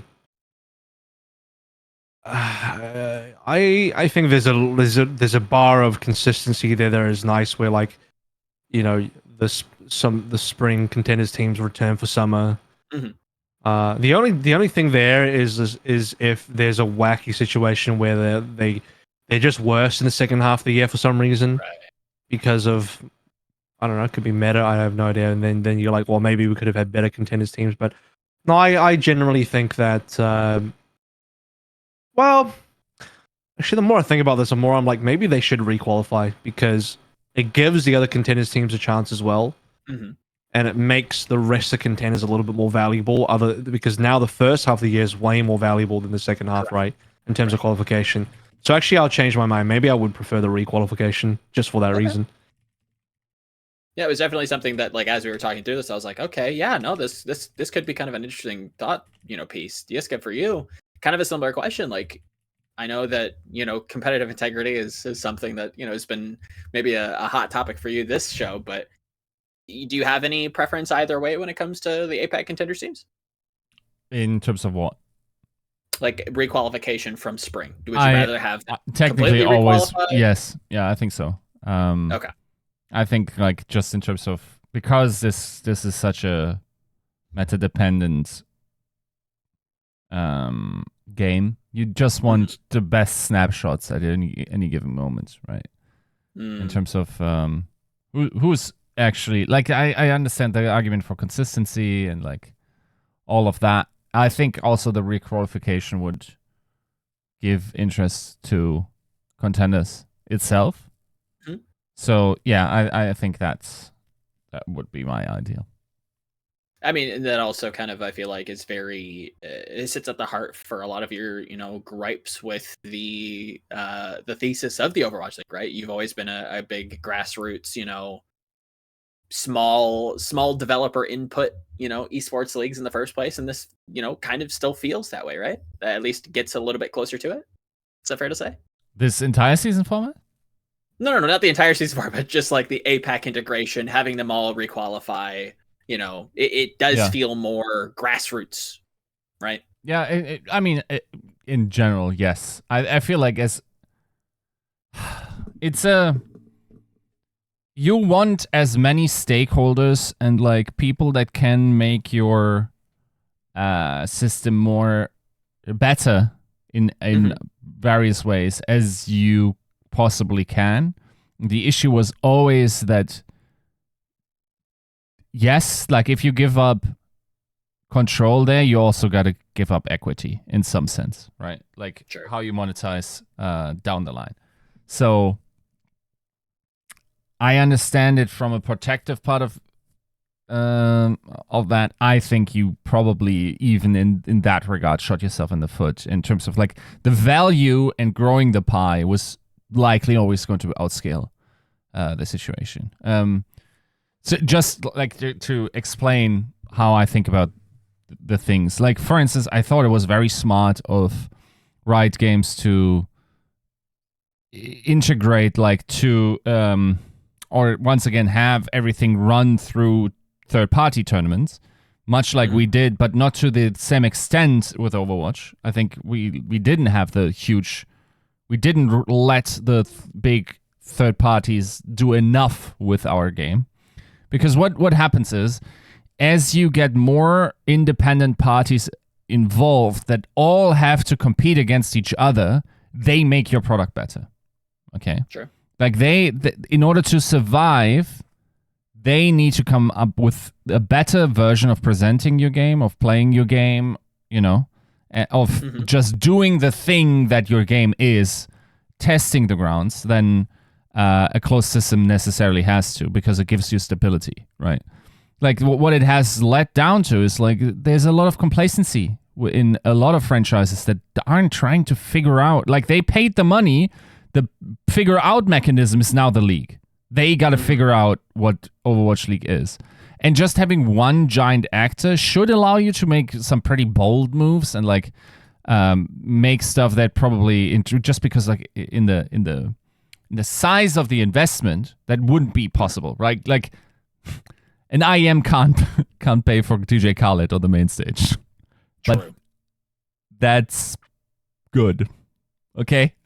It keeps you from investing into really stupid stuff with out of touch functionality. So bringing it back to the requalification, the same general idea of people bringing new fresh ideas outside your ecosystem, injecting it into your competition, that has happened indirectly in Overwatch League time immemorial.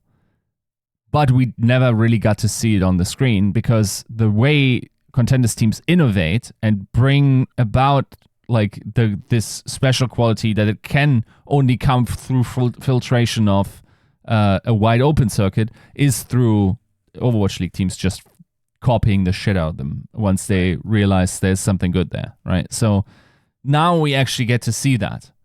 Like we all have heard the stories of like O2 Blast going 50-50 against Shanghai in season 4. Mm-hmm. Right? Now we could theoretically get a visceral idea of this actually being true, right?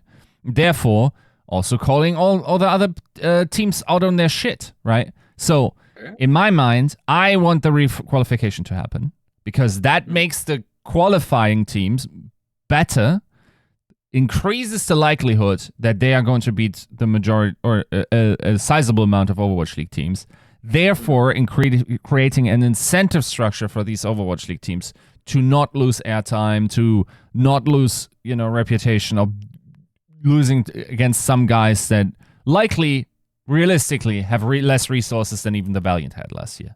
Right? So, as like, generally speaking, I'd rather have it as open as possible. I think it adds more benefit also to the tier 2 scene and the attention that gets. Exactly, yeah. That was kind of what I wanted to, reiterate. That I think you both brought up like really, really strong points. Where Yiska, you were a little bit more focused on the, choosing the gatekeepers, right?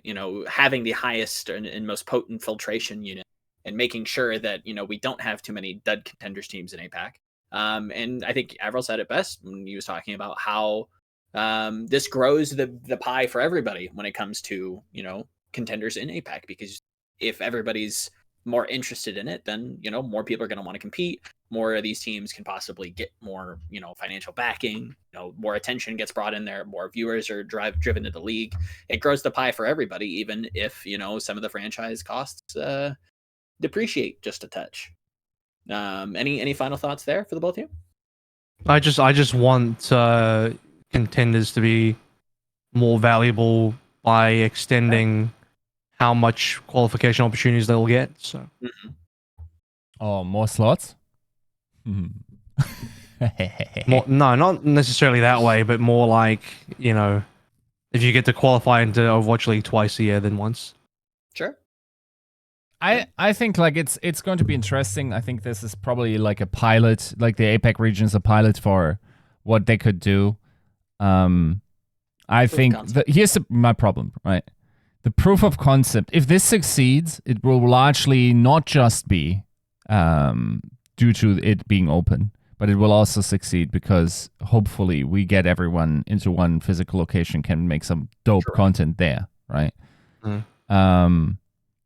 So the splitting up those aspects, it's going to be very hard to make it divisible, and therefore making the argument that the partnership integration should also happen in the West.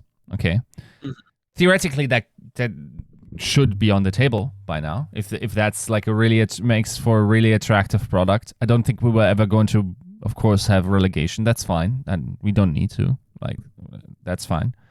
But I think that's how you create, especially if you could do something like, okay, Contenders gets qualification, but what if there's also collegiate spots? Maybe like there's a collegiate league that performs there, and you give those guys a spot and whatnot. Or, I mean, it depends on how the collegiate scene develops, but yes, you can also just put them through Contenders, to be fair. But that's going to be an interesting thing going forward in that regard, because to some degree, like, you guys know that I'm really open team in terms of, like, I don't think there should ever be regional restrictions in who you should sign. Is at the same time, like, we really got to do something towards the talent pipelines outside of Korea. Because, like, very clearly, like, they have found their niche. Like Europe. Yeah. Europe needs help, people. They need help. Australia has needed help for the longest time, I would say. That's also kind of true. I mean, and then, of course, like, the MENA region, there's some talents there that we've seen, like, feasibly Saudi Arabia could have a pretty banger World Cup team. So, yeah, I feel like we're building these pipelines for pastures that haven't really come to fruition yet, and I hope that we eventually grow there. Like, it feels like we're not serving a demand, we're trying to create one, and I hope that happens, and I hope that entire model works. But I will also say, if that ends up working, I'm gonna be pissed because everyone told you this in 2015. Sure. Everyone told you this. 15. 15. Well, 16 was 16. the conception, right? Oh, sorry. It might have been 16, yeah. 17 was the announcement. 16 was the rumblings under the roof. I think the official announcement. Yeah. I think like there was this idea. Sometimes you got to make mistakes to learn from them. Yeah, right? it's One so of those situations. Yeah, it's weird when new people come in from the outside and just like, I mean, I'm open to them doing paradigm shifting shit and getting us out of the rut, but there's also something about like really hard lines of what works in esports and what doesn't. And yeah, as we talked about like last episode, I think it was about World Cup stuff. I still don't see the World Cup being like the most accurate representation of what people actually care that much about, and or what makes for the best product. I think region against region would be way more entertaining than anything else. I think so. Yeah. The Riot model. Yeah. I mean, it's just the kind of the esports model, right? Everything's, East versus West, It's not even I think it's the most competitive. It's just the most like it creates the most opportunities for the players and expanding the esport to garner interest, because right now Europe's kind of just dead, right? So I mean, yeah, you've just lost a whole continent because it's almost completely unsupported as far as pipeline into actual professional. I mean, you could argue it's like, well, yeah, I mean, you can still make Overwatch League, but it's just such an undesirable region to look at for a number of reasons. So yeah, they need some help. I'm not going to get into the full details on that. I'm sure if if you followed Europe, you sort of understand. Yeah, I think this is a problem that was homemade probably by the time we sent the first founding teams. I think there was like we heard back then that Rogue had a bid with some other investor or something involved, and Fnatic had a bid.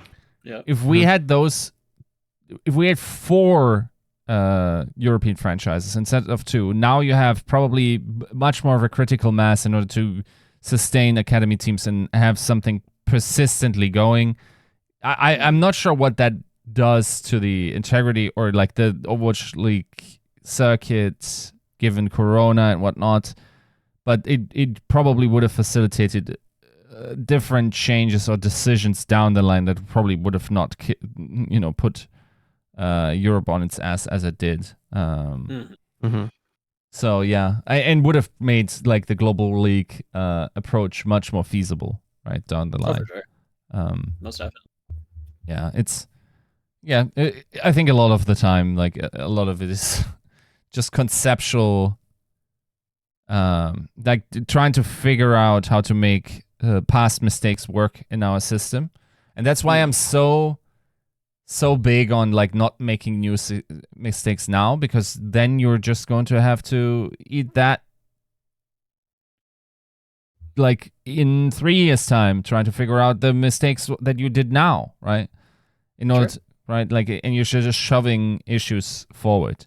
But I also agree, or am sympathetic to the point that it's not really, this is not the year where you can allow yourself to do things that are going to set up something that is coming to fruition years down the line with everyone being already disgruntled and like the Microsoft merger. This is not the wait year, right? Like, most definitely wasn't. Yeah. We got to greenlight some project at this point. We really got to, take off. I think the initial, Overwatch League was, oh yeah, we're building the plane as we fly it. Haha. And, we just really got to start flying at this point. But you did bring up an interesting bridging statement. When you talk about like possible, mistakes and trying to eliminate them at every turn. As we kind of round out the show, I wanted to get your guys' takes on some of these points that, our producer Eric put in the chat, that, do have some significant impact when it comes to the 2023 season format. Obviously, with the announcement coming out just recently, we do have 8 qualifying games per stage. I know that we've lived through, 2021? I think was 4 games a stage. I guess this is just a kind of a rehashing of that. Do you double that? But we've doubled that. Yeah, we doubled the it, stages. but half it. Yeah. So I don't mind. So the position I think the league has is that they want to reduce the amount of meaningless games, and that was also the plot in 2021 as well. Like in terms of goals, the only issue in 2021 was that 4 per stage was too little. I respect that 8 per stage is way better, even if it's only half the stages. I don't mind it because I feel like the other thing that hasn't been mentioned yet, that you'll notice through the subtleties, is that there's no more league points. That's very important because league points had a lot of snowballing in previous seasons, especially last year, where it's like by the time you get to the end, Dallas and whoever, Seoul, in previous years it was Dallas and Shanghai, have so many league points that they can just fuck around, start sandbagging, don't give a crap anymore. It's like, you don't want that. You don't want situations where teams just start sandbagging because they're like 50 points ahead of the next guy. Right. But also, like, the whole league points thing was just, it was a little bit unfair, a little bit snowballing. If you didn't make, the early stages, then you missed out on tournaments, and whoever made the tournaments then got way more points, and this and that and this and that, and it wasn't a satisfying system.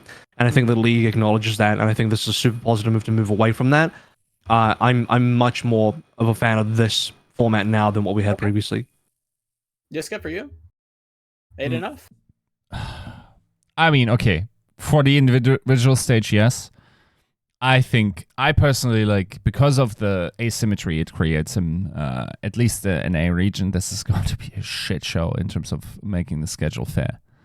And I don't think they have figured out a solution to this yet. At least not in the spring stage, I believe. I think Sean Miller did mention this, and Eric, I know you kind of really, parsed through that interview or podcast rather quite heavily. But I think he did say that the summer stage was going to have a much better attempt at trying to create a balance of strength of schedule. So spring is going to be tough, but summer should be corrected, at least for the most part. They will not release the summer schedule initially. They will wait until spring's done, and by the strength schedule shown in spring, they will make the summer schedule. Right. Yeah. So it still sucks, but it's a little less sucky. Yeah, I guess this serves competitive integrity more than it hurts it. Even though I ideally, like, of course, have mirrored. Do 2 round robins would be ideal. But maybe that's too many games. I'm also sympathetic towards that. I also agree, like, cutting down the amount of meaningless games is fun. I will say that directly flies against the amount of qualified teams in the tournaments. Because yes, you get to cut down on cost, fine. But there's probably going to be more than 6 teams in NA that are going to be meaningful to the competition. Sure. I think, like, probably down to 8, you probably don't have absolute freebies any given game. And it's going to be a little bit like, I think, there's probably not going to be many, like, throwaway games if you're just inviting top 6. There's also not going to be very many games there, even if you do double them, right? So I think, from my estimation, the amount of matches this year had to have been cut down significantly. I think in their minds, they're just like fine with it because of the Pro AM and it's part of the Overwatch League circuit. I think a lot of people won't feel the same way about it. I'm very interested to see how the Pro AM does in terms of viewership as well. Maybe I'm wrong there. Also, really depends on the type of promotion they do for it, of course. True. Yeah. So. Well, I mean, it's the start of season. Start of season usually is pretty good for viewership. Yeah. Yep. But will folks realize it's the start of the season, or will they think of it as the start of the season, and will they promote it as the start of the season, or are we doing that for April 27th, especially with the new hero coming out and whatnot, right? Now, to be fair, they have made a very clear distinction, in the marketing for, the Pro-Am and the start of the season. That they're very clear. They're making it very bold in, the dates that they're really trying to push the dates on, yes, the Pro-Am starts in March and in April, this is when the season starts, right? Like they're trying to direct and, the attention and trying to define this as best they can. But I do wonder, along with Yiska, do we see the same pop at the start of the season, or do we get that pop for the Pro-Am? How does that kind of situate? Or maybe we get 2 pops. Who knows? There's a lot of moving parts in there. Like, is the PRO-AM going to be in the client, for instance? Sure. Right. Are we going to have Overwatch League in the client? Right. I want some better, APAC. you want an even better question than that? Sure. Are we on Twitch or YouTube or both? Who knows? Ask CDL. By the way, have an answer. But, okay, this is my uneducated thing. But I think like both Activision Blizzard, if CDL gets it, okay, let's just talk about the CDL stuff. I think that's safer. Sure. Like, it was reported that they're going to that they're in negotiations with YouTube. I thought it was a rather smart move for them to just start out on Twitch, just because you're not getting a deal from Twitch. Not in this current climate or position that Twitch is. You might get one from YouTube, right? But you might get one from YouTube, right? So in order to just like demonstrate what kind of value that they are losing there, like that was realistically going to be the only pay pig in town still willing to pony up, right? Oh, you don't like Facebook? Bro, there was a doomer take early on in the COVID era where like Mixer and Facebook were like circulating, and I was shitting my pants. Wait, guys, you're saying we're not leaving for Hive and we're not going to stream the entire Overwatch League on Hive? Yeah. Okay. Yep. No, but it was a hella smart play. Like it was some real high IQ shit to go like exclusive on Twitch for the start of the CDL, even though it was like unofficially exclusive, just to like put the pressure onto YouTube a little bit, and then potentially get a new deal. That's actually so smart. Yeah, I think that was feasibly the only way you could extract a broadcast deal. And I will also say, if they actually manage that, like, chapeau, that sales team has once again done the unthinkable, because like I think a lot of industry folk were very, very stern on saying we're never going to get broadcast deals back. Now, keep in mind, if they're only getting like a really limp, like, I don't know, like high 6-figure, low 7-figure deal for this year, okay. I mean, that's just to demonstrate that you can. If it's a shit deal, they probably shouldn't take, even though they probably will. Yeah. I have one request though. If they do go with a YouTube deal, I want it to not include Contenders, because that deal fucks Contenders. If Overwatch League, whatever, sure, fine. Yeah. But the reason why you don't put Contenders is because like Contenders is like it's so hardcore that you're only going to watch Contenders if you really want to watch Contenders or you want to skin. It's so undiscoverable on YouTube, like even less discoverable than the Overwatch League is on YouTube, or any esport is on YouTube.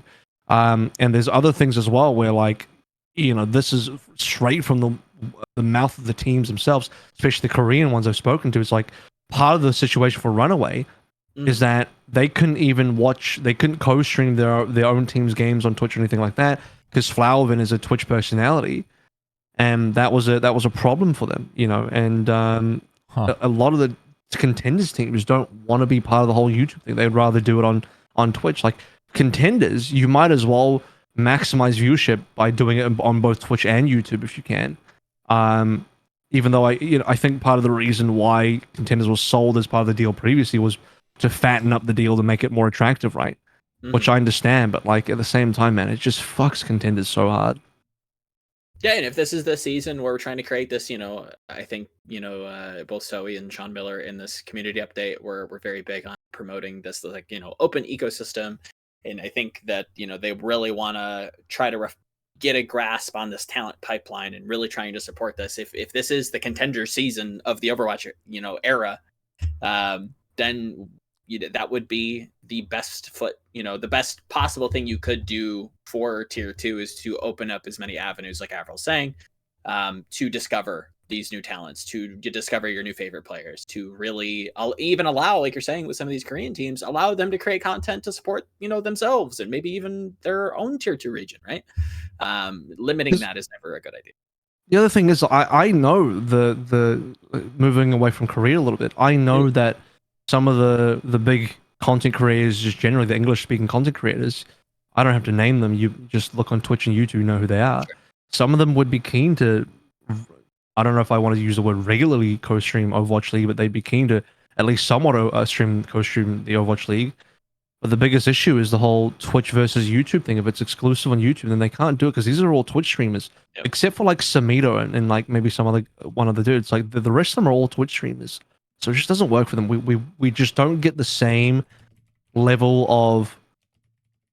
It's, I guess I would describe as community outreach, but it's also community marketing through the personalities, through the streamers that games like Valorant do. Because we limit ourselves in broadcast deal. Now, am I against a broadcast deal? Not necessarily. I think the league needs to make money. If they're not going to be able to get enough sponsors, you need a broadcast deal to round it up. And the teams need, like one of the biggest issues with the teams is like we lost all our sponsors. The league isn't doing a good enough job of, the rev share because there's no rev to share. You need some rev to share for the rev share to work. And one way to get some revenue is to get a streaming deal. So I get that. I fully support making money back and making money for the teams and all that. That's very important. But at the same time, you need to find ways to grow your product as well. So it is a tough crossroads where, do you want to pick more growth or do you want to pick the money on the table? It's a tough thing to contend with.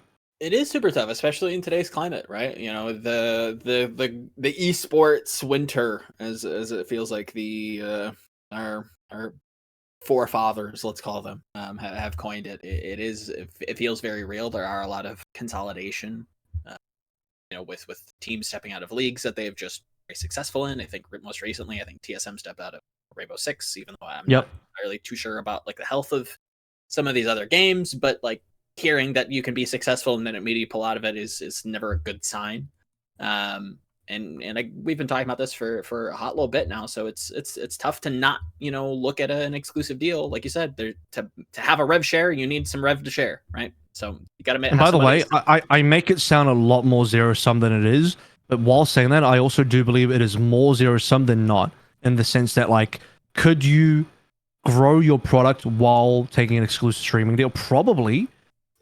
But when I say it's more zero sum than not, I mean like you're really limiting the amount of growth you can get by taking an exclusive deal when all your biggest personalities and streamers are on Twitch, right? Across the world, not just English speaking, and you're just not gonna have access to them to help promote your game, your esport, your product when you take a YouTube exclusive deal. Now, But then on the other hand, you have teams who you're partnered with who, legally can put pressure on you to be like, where's our fucking money? Right. You've promised us revenue share, you promised us X, Y, Z, and you better deliver. And so it's like, fuck, it's a really tough battle out there. I don't, I feel bad for the league in a lot of ways for having to deal with that. It's a catch-22. And I think a lot of this does stem from some of the decisions, I think Yiska alluded to this earlier, that, started with the league. Be it what it's may, this is kind of where we're at. And it is a little rock and a hard place. And that same kind of hot seat I'm going to offer to AVRL as we wrap up the show. We need an MVP, my guy. As the chairman of the MVP. It's been good, guys. See you next. Yeah. As the unofficial, way too early MVP. Yes, the way too early but often oracally correct. AVRL, who is this year's MVP? Well, last year I got it right and wrong. Did you? Because my way too early MVP was actually Hanbin. Right. But then he nearly got it anyway. So like, was I really that wrong? But then I quickly pivoted at the start of the season to proper, just because Andy slipped a check under the table for me. Thank you, Andy. And you know what? That check's being repeated this year because the problem is you still have to. He's proper still in the game. You still have to beat this guy to get the MVP. So the issue is he's still probably the best player on probably the best team or one of the best teams. Now that Dallas is completely split up, I mean, you could make a real argument that Shock is the best team, especially now that they've just like backed up their talent with some extra contenders, heavy hitters, and he's saying a max. And I don't know if they're getting Jimbin, but I like to see them get Jimbin. We'll see. It's just they're only going from strength to strength. It's crazy how talented that team is. So, it's going to be hard. Like even for his own teammates to try and if you're on the problem with being on the team with Proper is he's going to suck up all the awards and the rest of the team will get nothing. And for everybody else, I mean, you still got to beat this guy. You still got to beat the Shock. That's going to be a tough call, tough ask. So you're leaning a little bit more Proper for the double. Have we? I don't think we've seen that. We haven't had a double. We haven't had a double. And but the reason why I lean it is not just some like weird bias. It's like based on evidence. Based on evidence. Yeah, of course not, guys. All the fans are like, oh, you're speaking bias. But it's like, well, who the fuck else is it then? Who else is it? Like, I know people think there's like an MVP curse as well. Or like whoever wins an MVP the next year, they just play like shit. But bro, that would be crazy if Proper just fell off this year. There's no way. Does he know? Assuming he doesn't fall off this year, I'm like, well, who's gonna beat him? Who's gonna be the better overall player this year? When I look across the rookie talent and the talent across the teams, I was like, I don't think any of the new rookies are gonna be better than Proper. So it's not gonna be one of them. And I don't think any of the existing talents are gonna be better either, because we already settled that debate last year. So why wouldn't it just be him again? And like somebody else has to be considerably pulling more weight than this guy is. Yeah. And I'll believe it when I see it, really. And I can understand like the voter fatigue in some aspect. I think. Okay, can I speak to voter fatigue? That's such a bullshit. No, I don't. Not that it's not real, but it shouldn't be real. People should not have voter fatigue. This isn't, guys. It's not U.S. politics, guys. Yeah. Right? It's not. Oh, I'm tired of this president for 4 years. People treat awards like you're voting for politicians. It's not how this works, guys. When it comes to awards, it should only be merit based and nothing else. Yep. So merit should be the MVP. No, it should only be merit based on your ability and your skill and what your talent is, and literally nothing else. Voter fatigue. What the fuck is voter fatigue? Shouldn't even exist. The fact that it exists at all is some Mickey Mouse shit for real. Yeah. Right. No one should be like, oh, I'm just tired of it. It's like, no one. The fuck? You're right. That's not what this is a talent thing. Yeah. Someone being good at the game has nothing to do with whether you're bored of it. This is not a popularity award, fellas. Yeah. Right? This is not vote for your favorite player, your most popular player. This is vote for the best fucking player in the league. That's what this is. This has got nothing to do with fucking fatigue. Get that shit out of here. Like, go on a dopamine fast for me, or before you vote in this shit. You child. Like, please reset yourself. Your cranial disposition. This is crazy to me. They're like, you just should. I think, like, if anything, you should probably course correct for your propensity to want something new, and then say, like, if Proper is then close, that's when I give it to Proper, because like I already have that preconceived bias of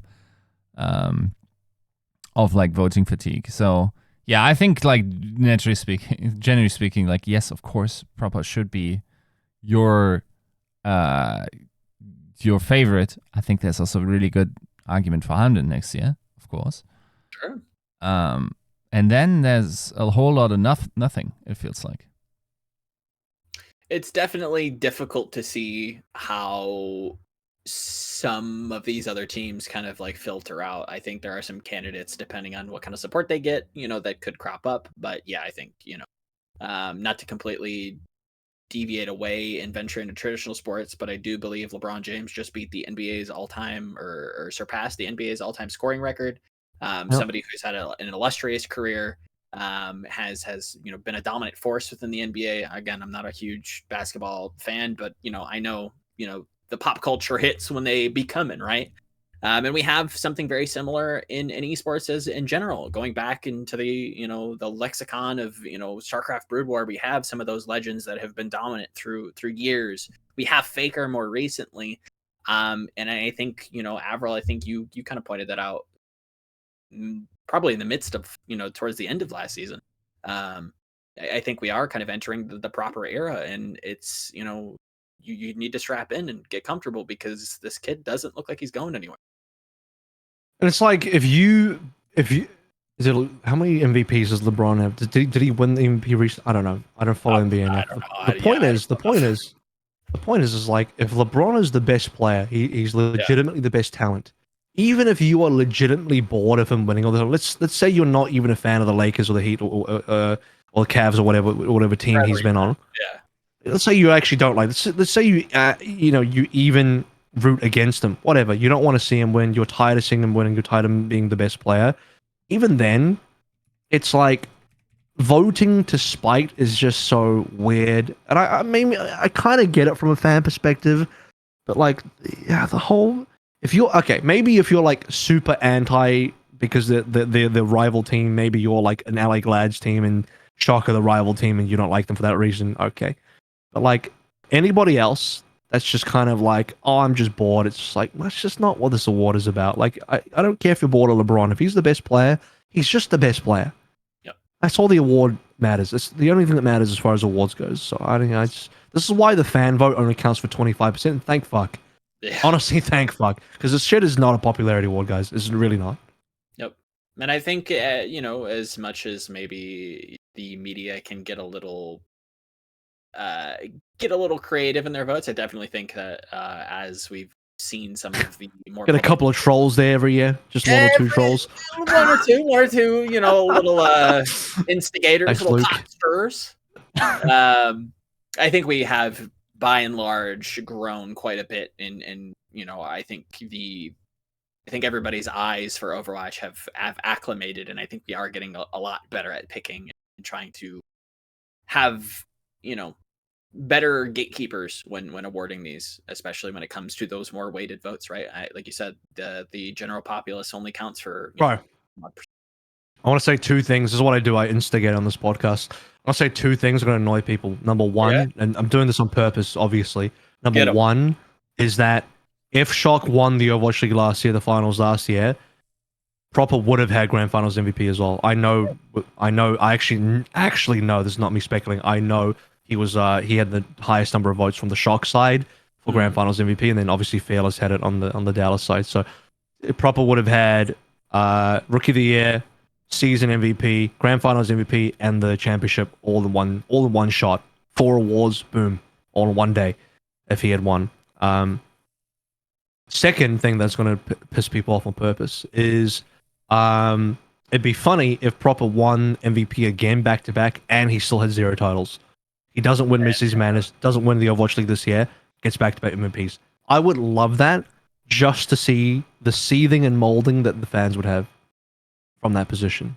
That would actually make my year. It's super cool too, right? Like it's like almost awarding like player of the match to like the losing team, where it's just like you have played such an absolute, banger of a season that even though you aren't winning, right? Even though you can't win the title, we still have to give it to you because you're that good. Like that is at the level of what Proper is. And I think people are, I think we saw it last year. I think the church of Proper has grown quite exponentially. And I think only with that growth of people accepting him as the one true Lord, it's equal amounts of anti-fans come along with that, but it's tough to ignore this kid's skill. And it's the K-pop experience, truly. Can I can I also get on my horse and say, like, now you have less opportunity to win titles, right? And this is, by the way, you only get... Like stage titles? Yeah. Oh, okay. I guess. Also, here, like, stage titles, fuck that noise. Like, do we know the... the grand finals? Do we know the grand finals tournament structure yet? We don't, right? No, I don't think No, so. there's talk to be more than 6 teams, but yeah. More than 6 teams of both. Yeah. So if it's 8, you can eat my ass if you tell me that's significantly more important than a mid-season title. Get out of my sight.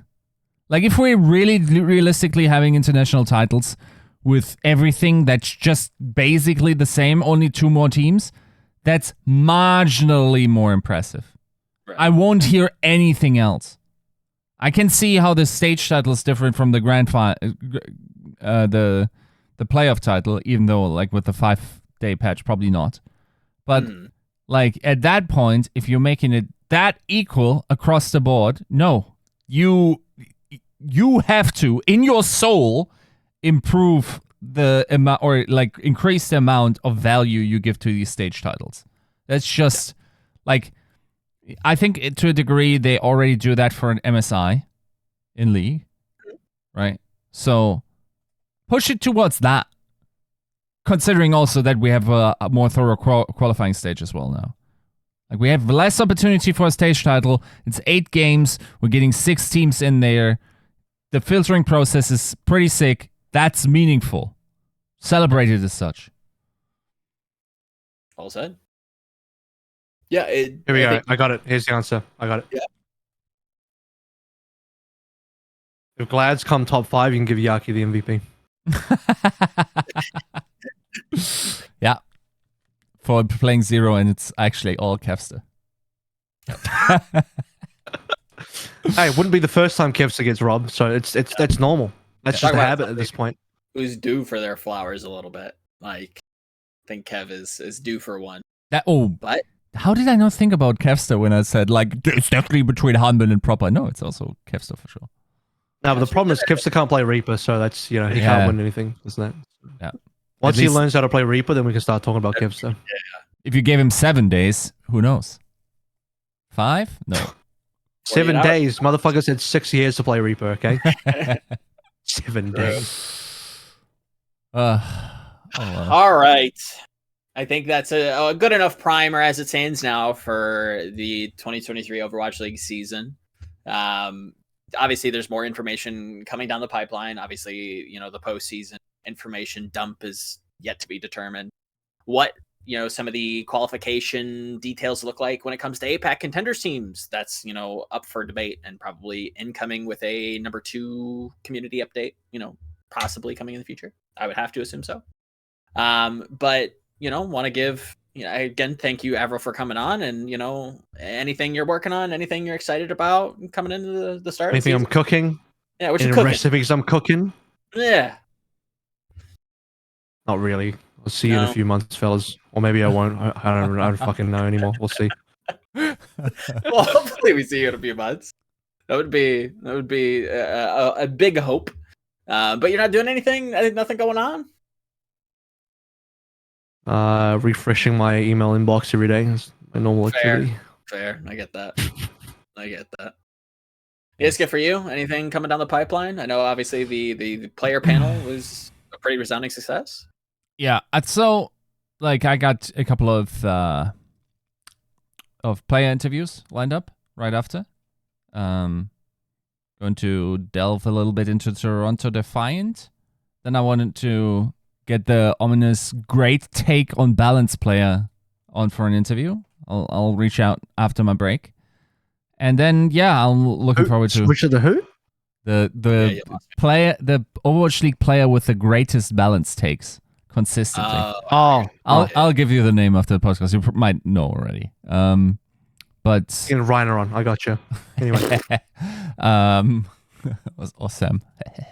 But otherwise, like, definitely now getting into the groove and wanting to make the transition into the Pro Am as painless as possible going forward, starting next week. Right on. All right. If you had the opposite goal of making it as painful as possible, what would you do? Just to balance it out. Just to start lying. Just start lying about it. Just say random stuff and just make shit up. Yeah, just make up roster announcements. Tweet out absolute nonsense. I also tell the teams to definitely not announce rosters and then play with no name tags on in the Pro Am. I'm just an agent of chaos. I'm just like, what would be the thing that would annoy people the most? Talk about proper and say he'll win MVP again, and just like, and then just boom, peace out. That's what I do. Mic drop. Sources: Odyssey pairs with Maryville to create Contenders super team to dominate Pro Am. This is a good one. What if no Overwatch League team actually opts to play their pro team in the Pro Am? They would. Sorry, what? They don't want to play the Pro Am? Yeah, but what if they just sign like folks on to play the Pro Am for them, so they don't have to compete against contenders? Oh, that is so lame, dude. That is so lame. I read the assignment. John Miller, get a find the teams, bro. Find the teams. I don't care. Like, yeah. Except the chaotic side of me is like, do it. Just do it. I wouldn't be surprised if, as possible. Some teams that do have some subs like do try to throw them out there, get them some play time. You know, I that wouldn't. Bro, this is gonna be preseason in 2018 all over again with Snow and Joe Meister actually saw play time. I do have to wonder. But there again, like I think you both kind of like brought up a really good point where it's just like nobody wants to lose to contenders. Like that I think that's just motivation enough to like at least get over those games. It's one of those situations where, you know, like in stage 4, season 2, where Repel suddenly played over Twilight, and everyone was like, "Oh my god, is he better?" And like, no, this dude just like they are qualified. Like, why not just let him play and probably fulfill some bonuses on his contract of mandatory games? Like, why? No, like Repel was better than Twilight in stage 4. Don't you remember he played? Yeah. Dude, like.